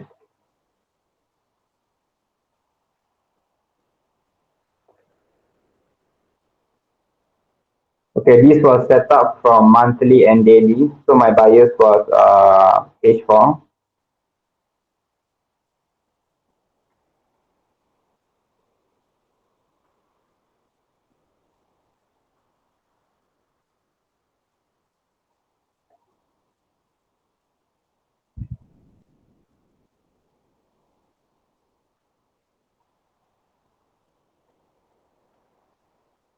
Okay, this was my buyers. This was my buyers. Okay, this was my buyers. But at the same time, it has created another bias in H4. If you have noticed, all right. So this is my bias, and this is also my bias for me to hold the trade longer, even though it has reacted to this bias. But what did they do when it reached this bias? It didn't break. So this is why uh, I hold the trade. All right. So if let's say it break out and then same goes to the your next bias will be this one, this bias. All right. And since it broke out, your next bias will be this bias. Alright, it reacted, but you have to see, even though it reacted, it has created another bias here. Alright, so this is how I was monitoring my bias.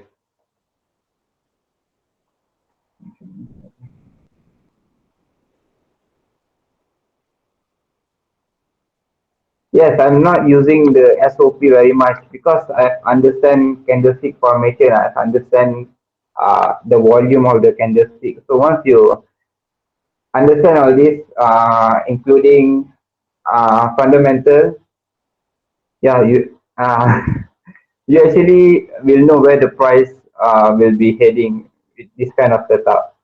So yeah, I'm not really actually monitoring, but because I mean I was monitoring, but I didn't like mark my chart like this, you know.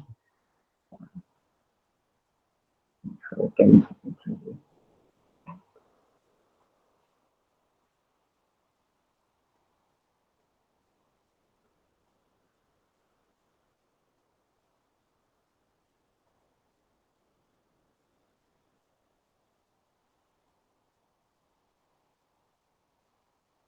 Yes, we do not have to consider fresh or unfresh levels. But if you are trading gold purely, if you have noticed, I mean, it has happened a lot of times. Gold usually don't respect unfresh levels like currencies, you know. I don't know if you guys have noticed, but currencies respect much more unfresh level than gold. So just keep in mind, different market have, I mean, different instrument has different approach to the movement. What do you mean, second? Why mark top one? Top one because it has created a new resistance. That's why I marked that one. Because my setup is coming from monthly or daily, so I know it if it has if it is going to respect or not. Okay, for intraday, I can say you can you still have to know your direction. All right, for any kind of setup, even though you're scalping, you're doing intraday, you have to know what what monthly is doing, what is your monthly bias, what is your weekly bias, what is your daily bias. Then only you can go for intraday uh, from stage 4 to M30 setup. That's where you actually determine your intraday entry.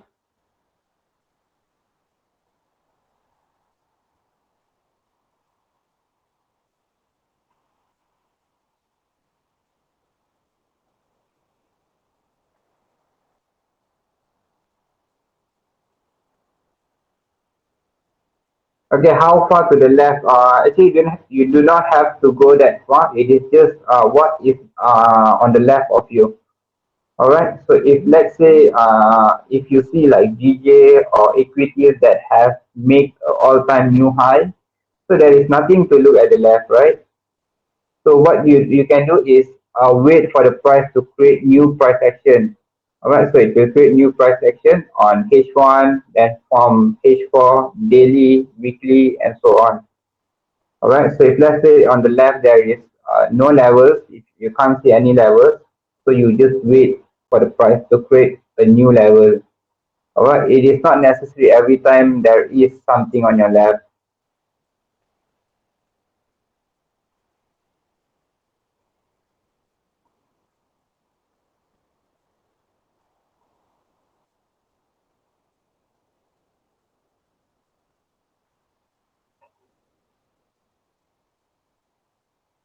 Okay, where do I put my SL for inter?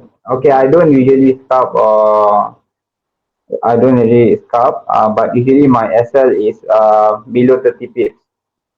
All right, depends on where I entry. Usually, if I entry on the if I if I see the price has break few levels, then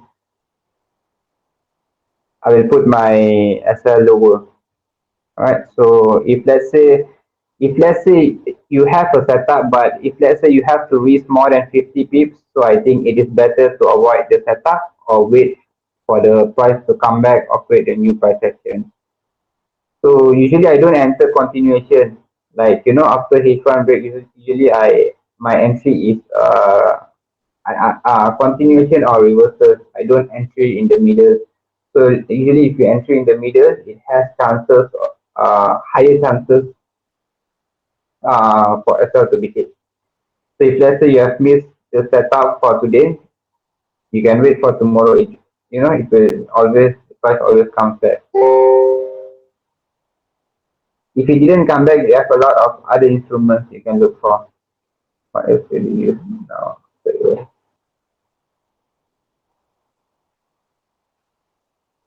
yes, if you have SL, yeah, that's I would say if you have SL more than 50 pips, because the reward has, if let's say your SL is 50 pips, the reward has to be 100 pips.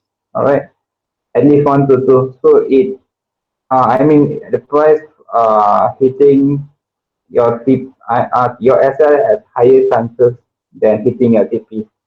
So I would suggest not to go more than 30 pips unless you're swinging like from monthly or weekly. That's a different case.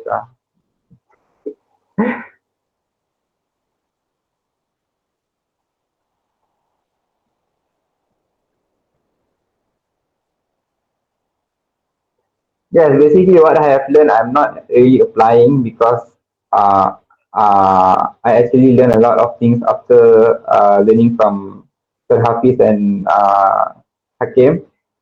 But that's the basic. Actually, you once you get the basics, then you will start developing the intuition. All right. Once you develop the intuition, you won't be having to monitor every single day, every single setup. Basically, I look at like maybe after 4 hour close or maybe daily close. Because I have understand the less trades you take, the less emotional you will be, because the more trades you are taking, the more losses you are going to make, and it kind of stood up.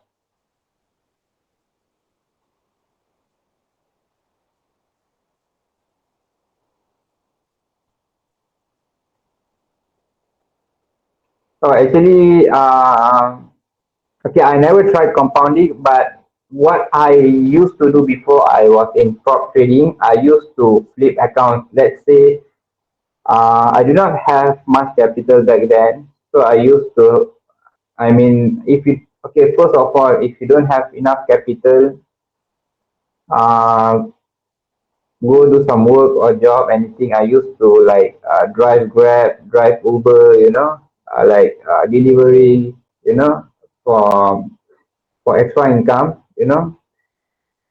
that's okay. So don't rely on single income. And if let's say you are trying to, first of all, if you want to compound, make sure you have enough capital. All right. And yeah, I used to flip back then from $20, $25. Let's say my setup like failed 2 or 3 times, I am still making profit because I used to flip like to 100 to 200. Once I did to 800, on a single setup. So that's how actually you can try practicing on keeping your accounts before you try to compound. All right, I'm not sure about if you have planned to compound, but that's what my opinion lah. I mean, if you are compounding a small account from $20, $100, I'm not sure it will actually work. To be realistic lah. Unless you have like bigger account size, then you can go with that.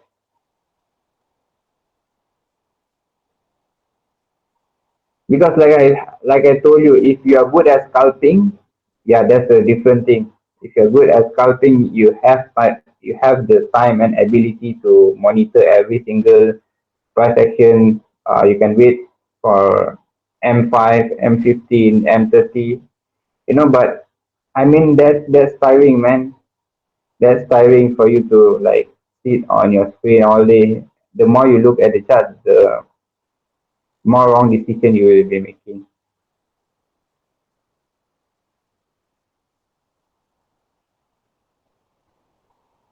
Clear, guys?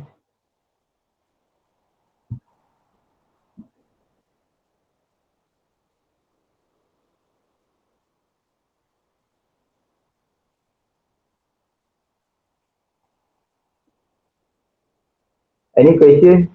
So I think I have discussed with Hakim to have class on uh, fundamentals and like sharing other strategies.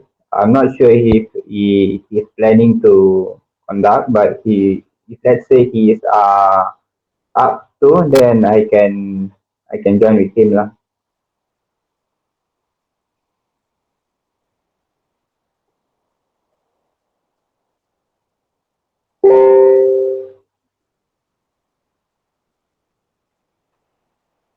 Are you guys stay with me?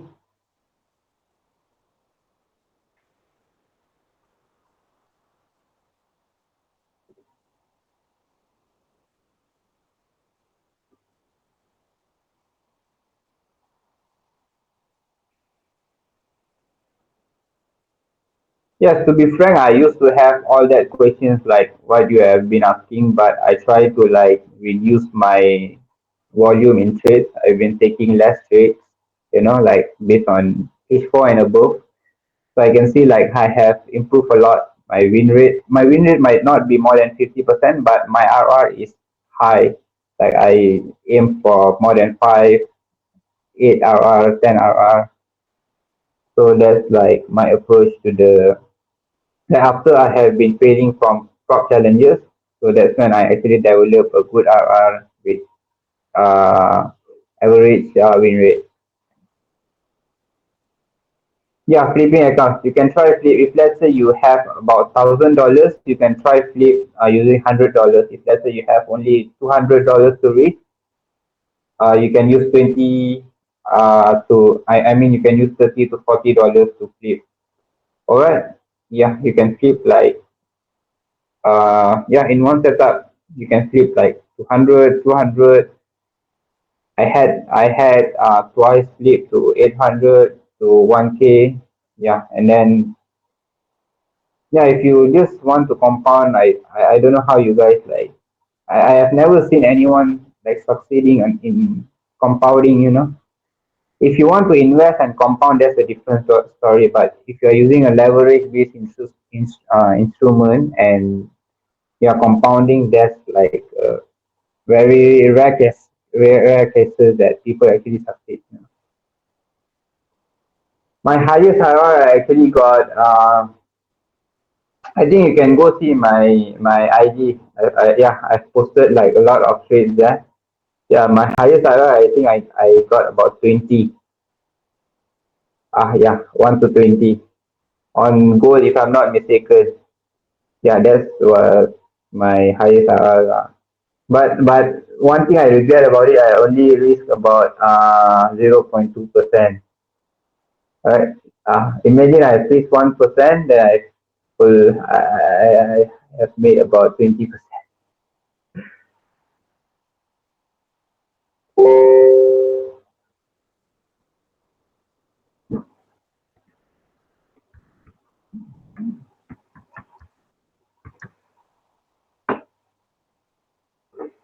Yeah, that's my ID, Insta ID. Yeah, flipping, I think it is much more reasonable than compounding. If you are in this stage where you don't have much capital, I think you can flip and then go for prop trading, and at the same time, you can also flip. Just for extra capital. Yeah, if you want to try compounding, you can try going for prop lah.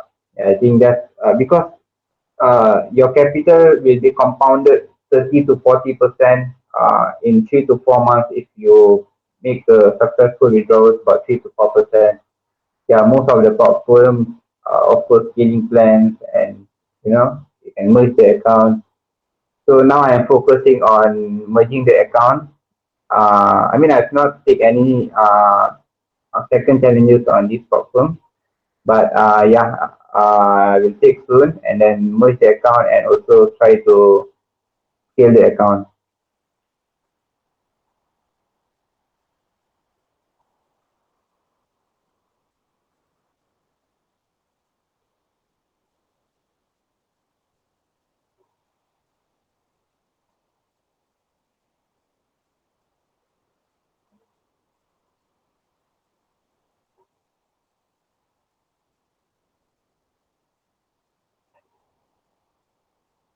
Then try everything. Yeah,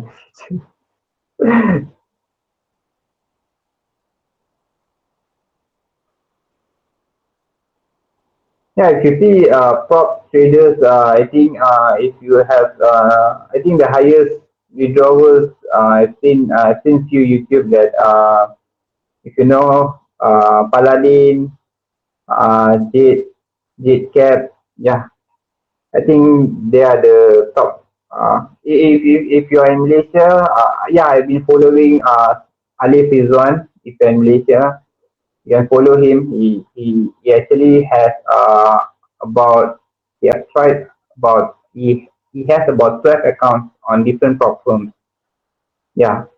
So since he has a diversified portfolio, so he's taking he's trying platforms from all the companies out there. Yes, Alif Rizwan. If I'm not mistaken, he's using. I'm actually in his group, prop trading group. He's using Idiot Wave and also Fibonacci. Yeah, I've learned his technique, but I couldn't it didn't suit me, so I'm not using any of his techniques.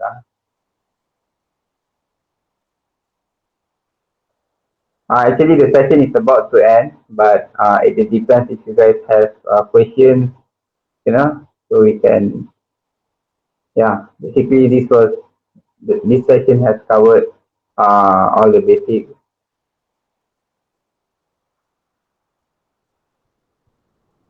Any one of you guys have traded in platform before, yeah?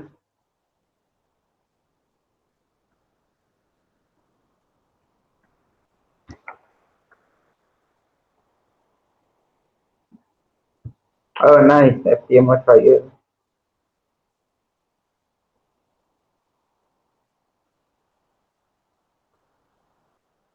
Yeah, I have made a mistake last year. I actually went for TFT. I didn't try other top firms. Last year was still my I was with them for like about 6 months. I built about 4 accounts. I was two funded accounts. I had about yeah, and then that's what I have that's what I did a mistake there. So and then they banned Malaysian traders, so my accounts all gone, and then I was kind of demotivated and down for a while. I was I stopped traded like for a month, and then trying back new challenges. So right now I'm diversified with three platforms.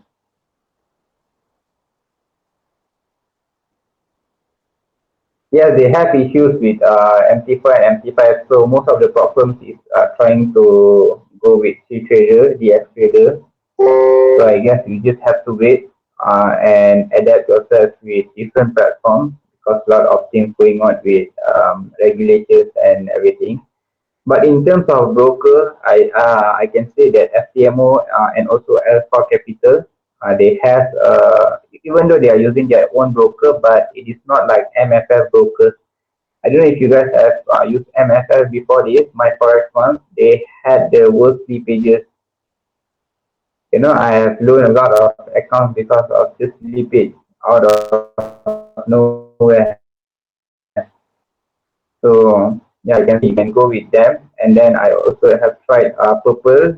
Yeah, I can say Purple broker in platform was quite good, but now they are not collaborating with prop firm anymore. So I think my preference for now is FTMO and Alpha Capital, because most of the brokers, I mean most of the prop firms is not supporting the brokers which I like. So,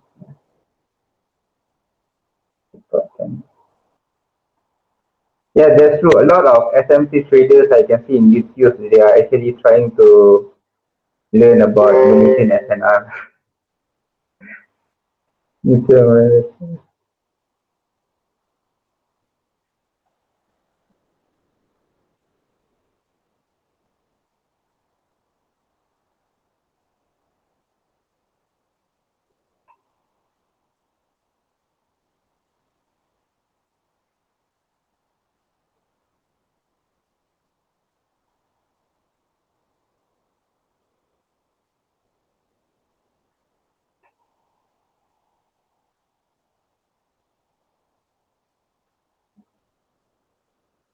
So your case will be one to actually it depends. This actually I wasn't trading on after TFT ban about November and December. So I started about last month. Yeah, actually most of the months less than five trades. Some months I I usually do more than 10 setups. Yeah, so it depends. You will be having like active months, like especially when if you're following fundamentals, you have to make sure that uh, there is a strong catalyst. Yeah, if there is a strong catalyst, the price is moving in a single direction, a lot of movement, then I will take more than five, more than 10 setups per month. Yeah, but if you ask me about average per week, it's less than three setups.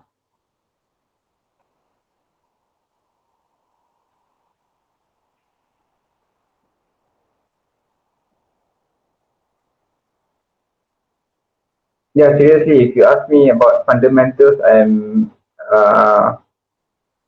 actually following a lot about it. And also, I have like plan for few swing trades. But of course, like it's not like 100%. No, I'm not FTT. I'm actually working, but I'm not working full time. I'm actually like a freelance. Yeah, I'm working because I do not find any point of becoming FTT now. I'm still young. I'm still in my 20s. So yeah, for now I'm still working. I'm working based on freelance and part-time contract.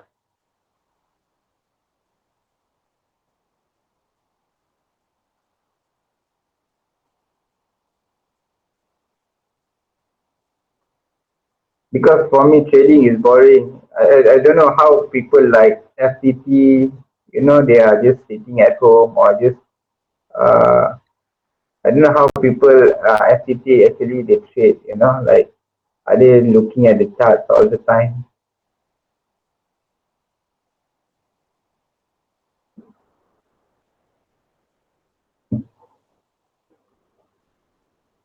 Yeah, most of the FTT I know either they are silent or they are actually doing IB shit, IB stuff.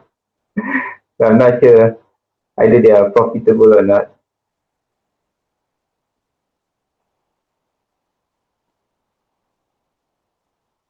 Yeah, actually, I remember I flipped on EA and DJ about I think $30 to 800. I flipped once. $30 to even 1,000, 1K. So that was my highest flip lah on single setup.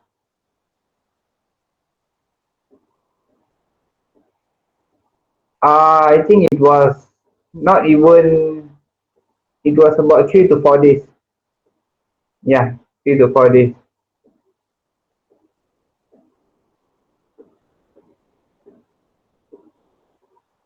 Yes, that's true. FTT usually they invested. Basically in businesses. Yeah, if you have a business to like look forward, then yeah. I have few businesses, but I'm not actually like fully involved. So yeah.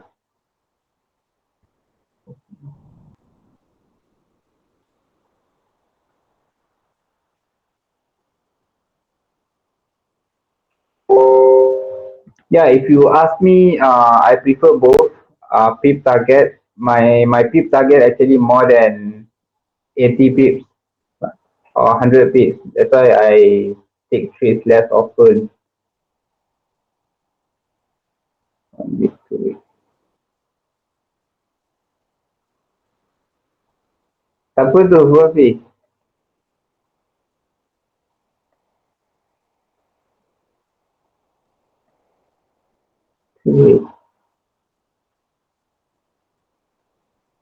Oh, that was HFT, right? HFT ke tu?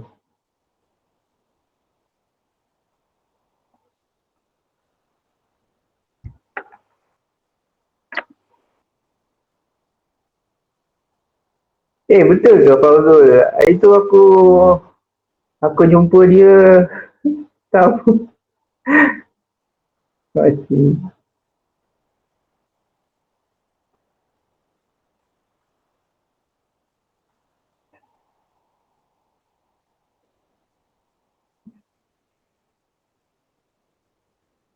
Yeah, actually,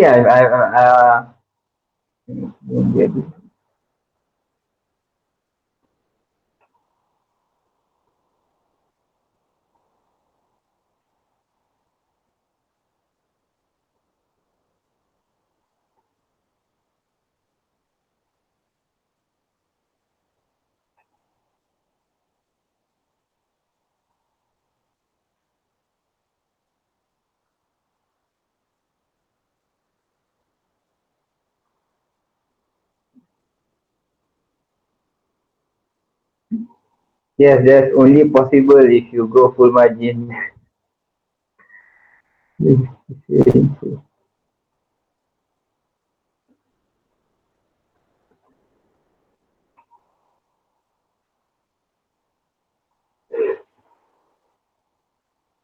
Yeah, that's the risk. If you go full margin, either you gain like insane amount or you are losing your account. So that's why if you want to go like full margin and like compounding, make sure you have enough capital. Like first you start on focus on flipping small accounts and slowly build up the foundation, and then you can go try something like this.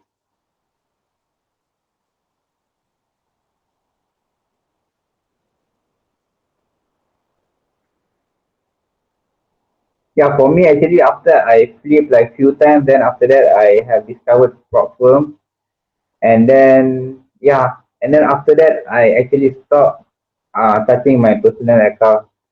Yeah, until like right now I'm focusing on until I have like about 5 to 6 at least 6 figures per deposit on personal account, then yeah, I will go for personal account maybe in next 2 years.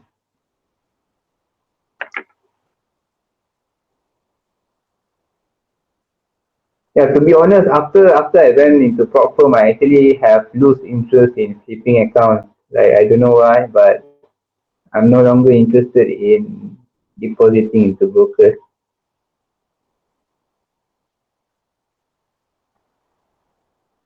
I guess I'm familiarized with high capital and high lot size. So when I go to small account, it doesn't like nice me anymore.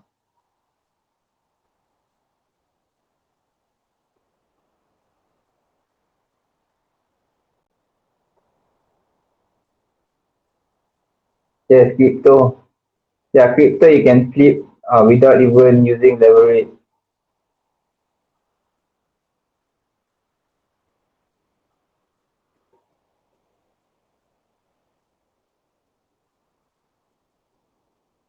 Betul. Bitcoin, Bitcoin.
Yeah,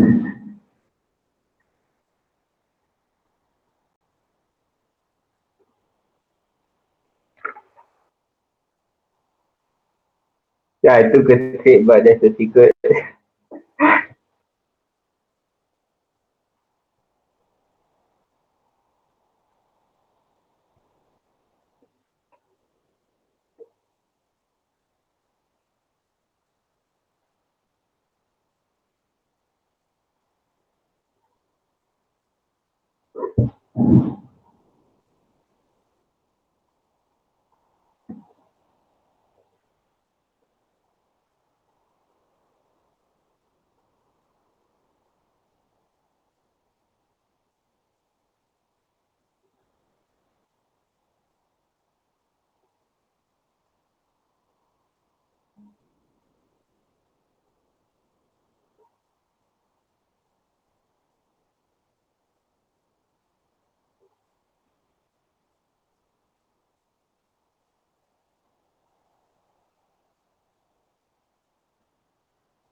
Yes, crypto works on. I think crypto works too, but it has a different. I would say especially if you use the strategy on like established coins like Bitcoin or Ethereum or like something like that, then I think it could work. Yeah, I've tried trading Bitcoin. Yeah, I've traded Bitcoin in the past.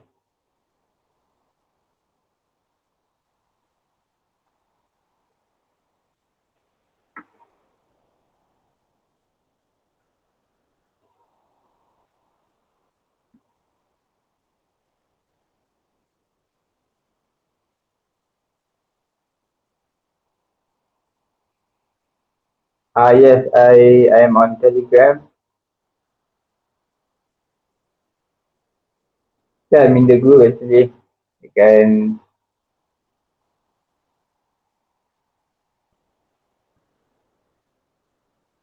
with my ID.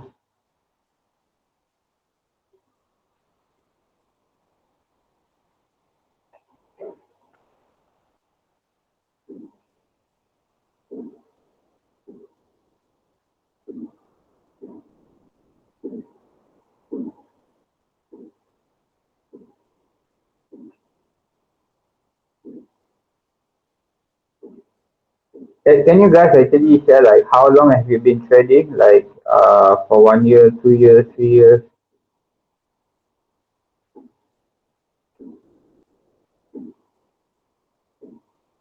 Hakim ni kuat sidai. Dia kata dia nak pergi makan tapi dia pergi lepak tu. Hello, hello. Can you guys hear me? Yeah, boleh boleh. Kim biasa sidai. Dia kalau tak sidai bukan Kim lah. Betul. Ada Penang lah, Adam. Penang lah bila nak jumpa ni. Oh, dah ada sini lah. Memang, Ada memang. sini. Oh, okay lah. Tak apa-apa. Nanti kita setting untuk lepak. Pun duduk area mana tu? Barat daya. Oh, okey faham. Saya timur laut. Timur Laut. Tak jauh. Penang. Kita orang island sehari lah settle je.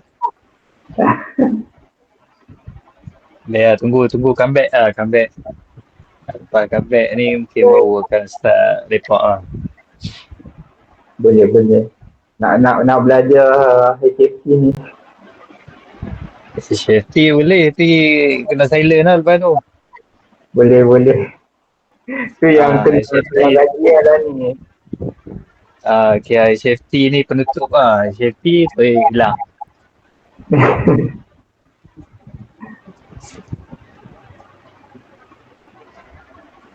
So heard about Forest 2006, but started active 2018. Wow, that's a very long time.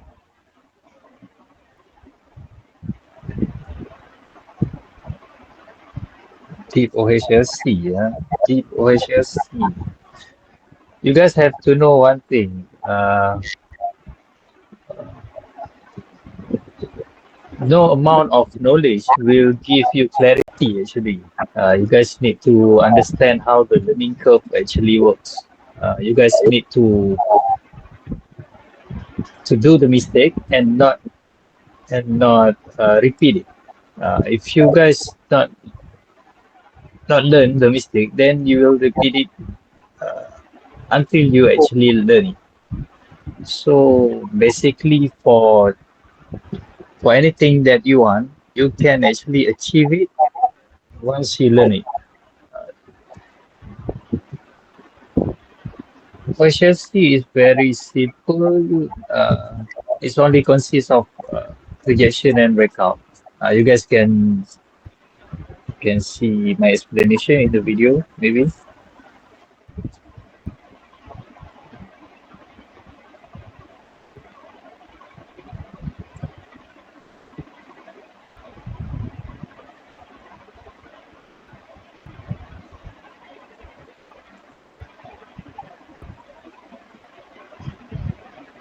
Unless you guys start to understand how the learning curve, how the learning process is actually gonna work for you, then you will never stop looking for knowledge.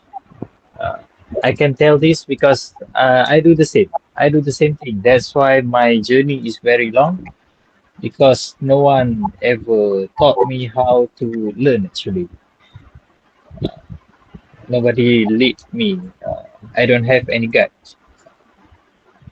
so I do it all by myself. And then I think maybe in this past 1 or 2 years, I actually understand how the learning curve is actually about, and that's how I make any progression in my life better and faster.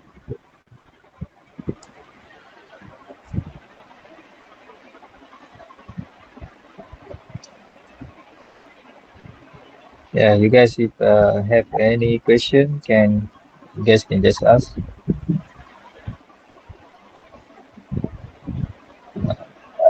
Is my voice clear or not?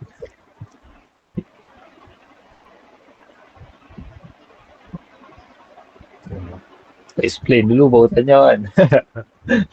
Patut tanya dulu baru explain. Okay,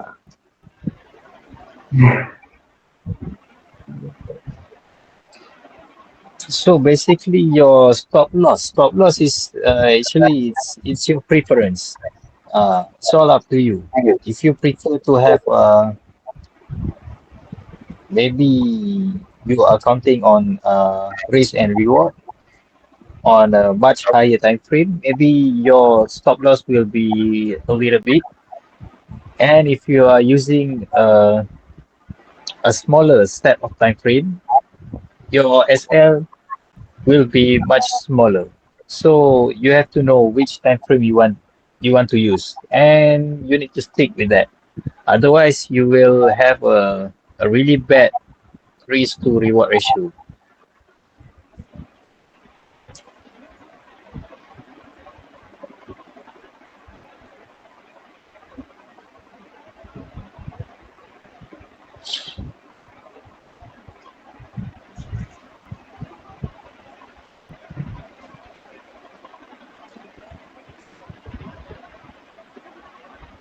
yeah, ada orang As tanya.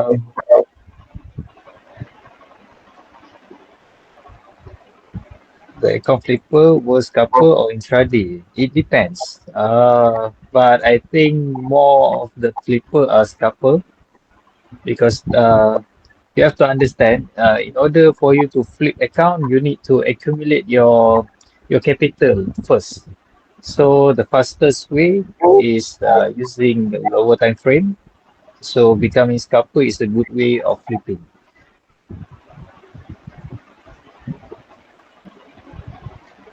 To know it is a mistake, we need to know what is not mistake. No, that that's what we used to think. That is what our mind being conditioned to do the right thing all the time.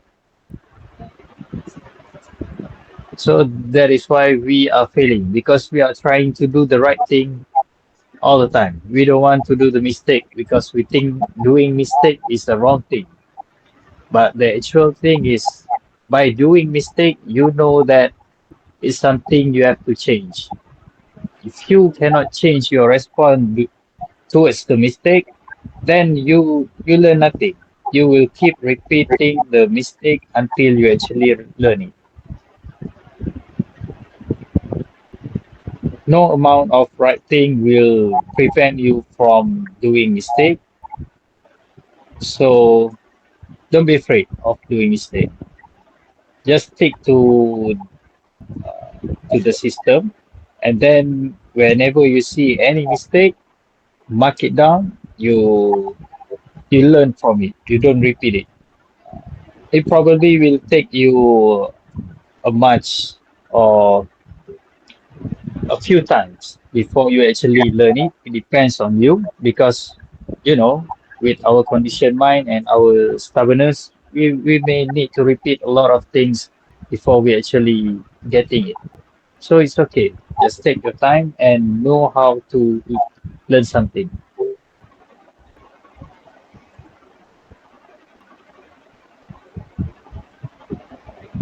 Yeah, there's okay. Nak sambung yang ni lah. Dia kata please to know your trading journey and reason behind your success. Again, like how you who Hafiz said like about mistake. Okay, after I learned from Hakim, I was flipping accounts, and after that I went to prop firm. Even though I feel confident about it, but I actually failed a lot of times in prop firm, even though I have wasted so much time and energy in prop firms because I was lack of discipline, I was lack of risk management, and I was repeating the same mistakes until at one point I actually like improvised from it until until I have made withdrawals, you know.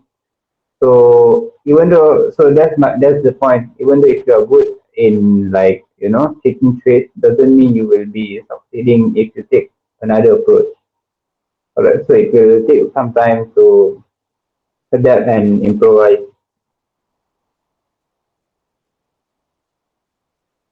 Alright, so I hope I have answered this. Alright. You know, the reason why I explaining about the learning curve because I used to be a perfectionist, you know. I want to do the right thing all the time.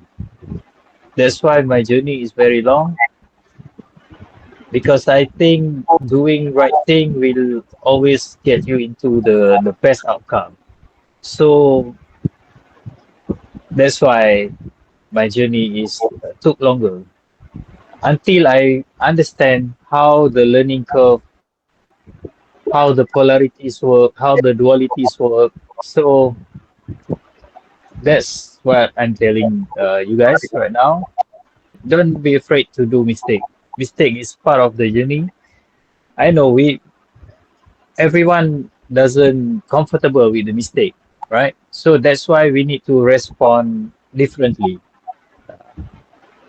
It's not just on about trading, about anything in life. Uh, Anything that we see as mistake, just learn from it. We just need to respond differently, and that's how we learn. If we keep doing the same thing will happen.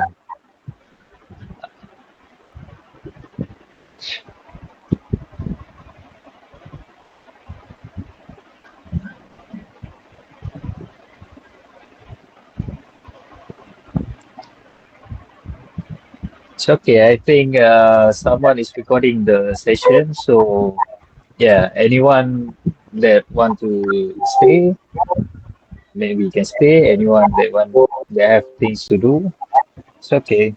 The recording will be posted in the group, I think.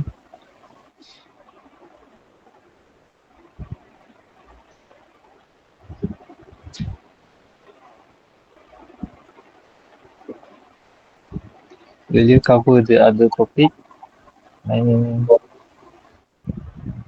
the topics, huh?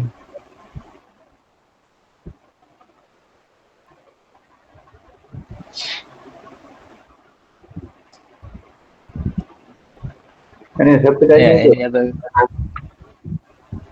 Tu ni Xavier, Oh, Malaysia. Yang ni mungkin Hakim kot. Hakim yang tulis ni.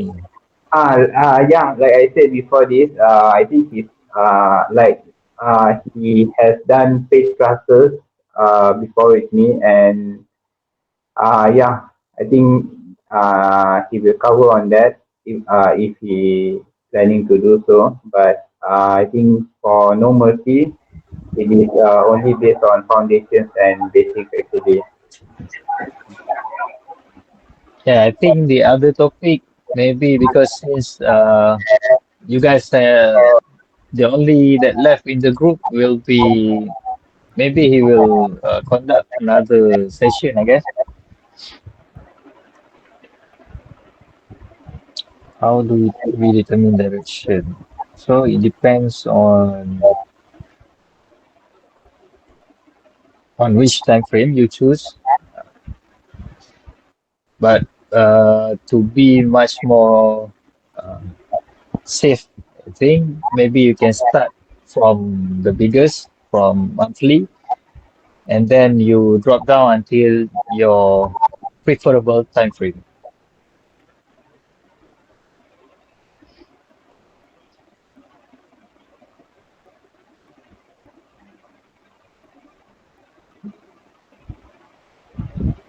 Okay, so the reason why some of the scalper or lower time frame trader usually fail because they don't monitor the higher time frames.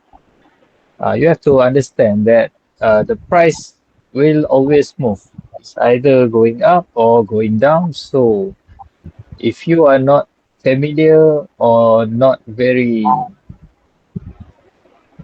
view other time frame, then you will get trapped. Yeah, usually it's because of the time frames. Scalpers usually don't have patience to stay in the market very long.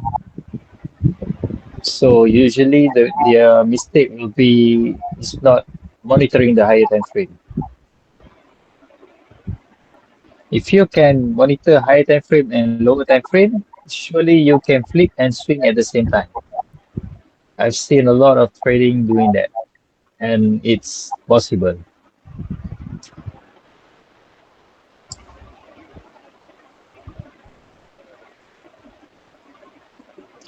When playing around with lower time frame, you need to be fast and you need to be very sharp with the market because you need to follow up the how on the higher time frame is uh, doing, how the candle on the higher time frame is forming. You need to get update about everything.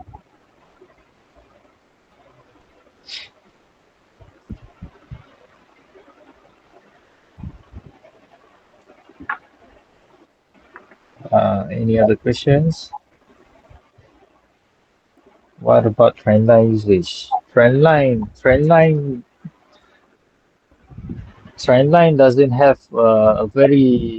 doesn't have specific definition, so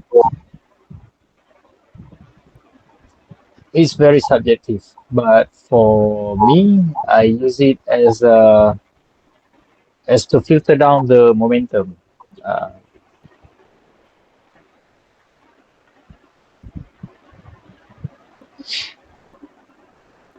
for me, I use trendline, but for the explanation, it is very subjective.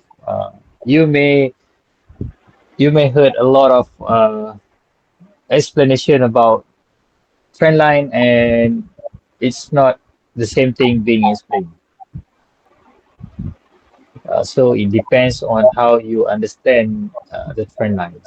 So for me, I use it as an indication of momentum. So whenever I put my trend line, I expect if the price is reacting, there is something I can I can do about.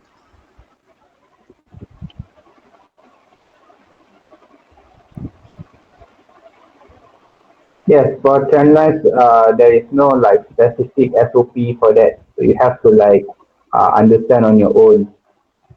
So that's where you can use it better. Oh, Rick Angelo, this is actually the ice breaking is actually the introduction. The key level price action multi-time frame is the session that Hakim already covered. Q&A session is right now. Q&A and bonding session is actually right now. So basically, the ice breaking is the terms that we use as introduction. Will be there more classes after this? Yeah, maybe you guys can discuss in the group, or maybe you guys can try to do presentation. You guys can always suggest something, and Hakim might consider. Yeah, because for Hakim, he loves someone that is, if you are really keen to learn, you will ask question, you progress a lot, and he will very very happy to help you. So it's up to you guys to do the progression and so on, and Hakim will support that.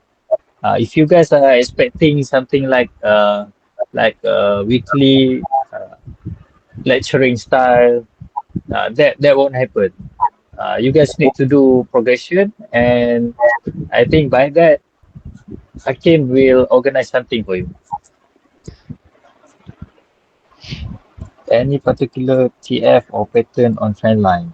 There is no particular because time frame. You just use anything that you are comfortable. There is no particular because what if I told you the candlestick is actually an indicator.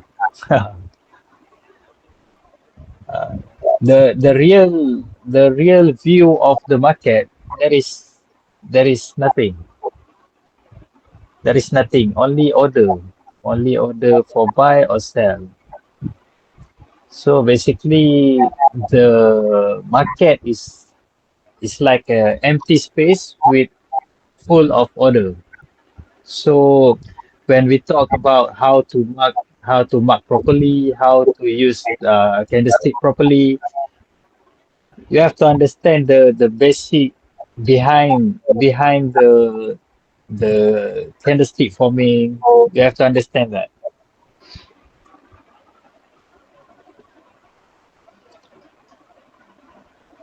So there is no particular time frame or pattern. Uh, so maybe if you already understand how the price action work, you guys can reflect it using pattern. Because pattern, okay, from the basic price action, from rejection or breakout, after sometimes the price action will form into candlestick. So basically, candlestick is something that has price action inside it. And after sometimes the candlestick pattern will turn into chart pattern.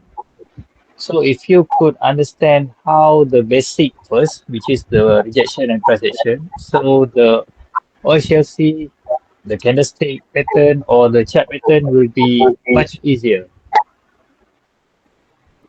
You have to understand that it's from the raw, it became something in candlestick form, and then it became something much more complex and much more complex form, like candlestick pattern, like chart pattern.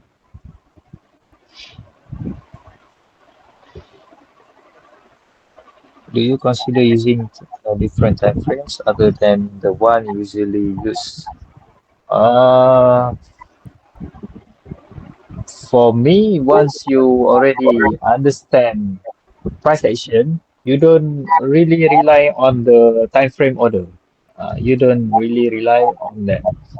I can say that because most of the students in my group, after they achieve the understanding, some of them use the same set for buy and sell. Some just, yeah, they just custom their own set of time frames because they have already understand the foundation.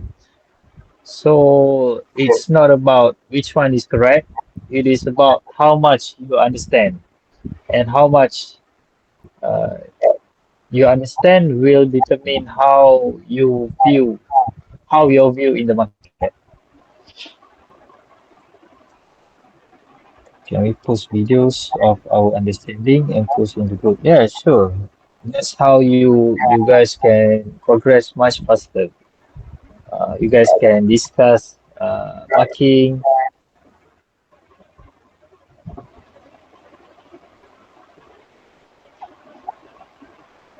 because for me, the way I teach my student in the group, after I finish teaching them, I will ask them to present everything I teach so that I know whether they really understood it or not. So actually, you guys can do the same thing. That's how you guys will gain more understanding, and that will help your progress a lot of things.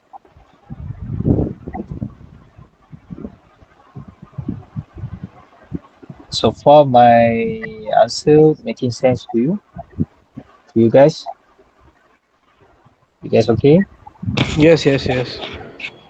Sir, can you like show some of like rejection trades?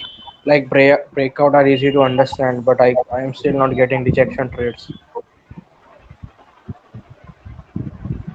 Okay, you have to understand the very basic principle of how the price action is actually work.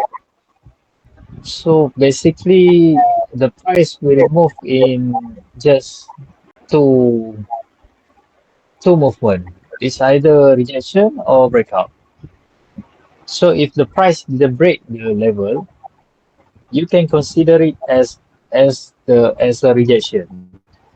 But to confirm whether your rejection is okay or not for you to use, you will have to wait for after the rejection there will be breakout. So the sequence will play along Two time all frame the lower time. breakout, right? Yeah, from the direction you want to find the setup, you drop two time frames. Okay, okay, thank you. Yeah. Oh, do you have IG? Oh, basically I went deactivated. So later, maybe after I come back, you guys can follow me.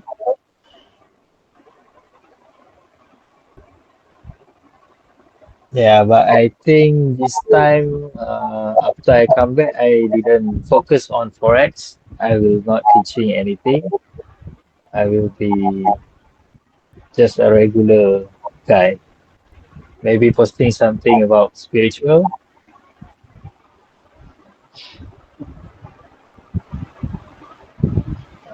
I have lost interest in teaching actually. So I think maybe the apprentice can take over. They will take over and you know just carry on. My time of teaching has ended, I guess.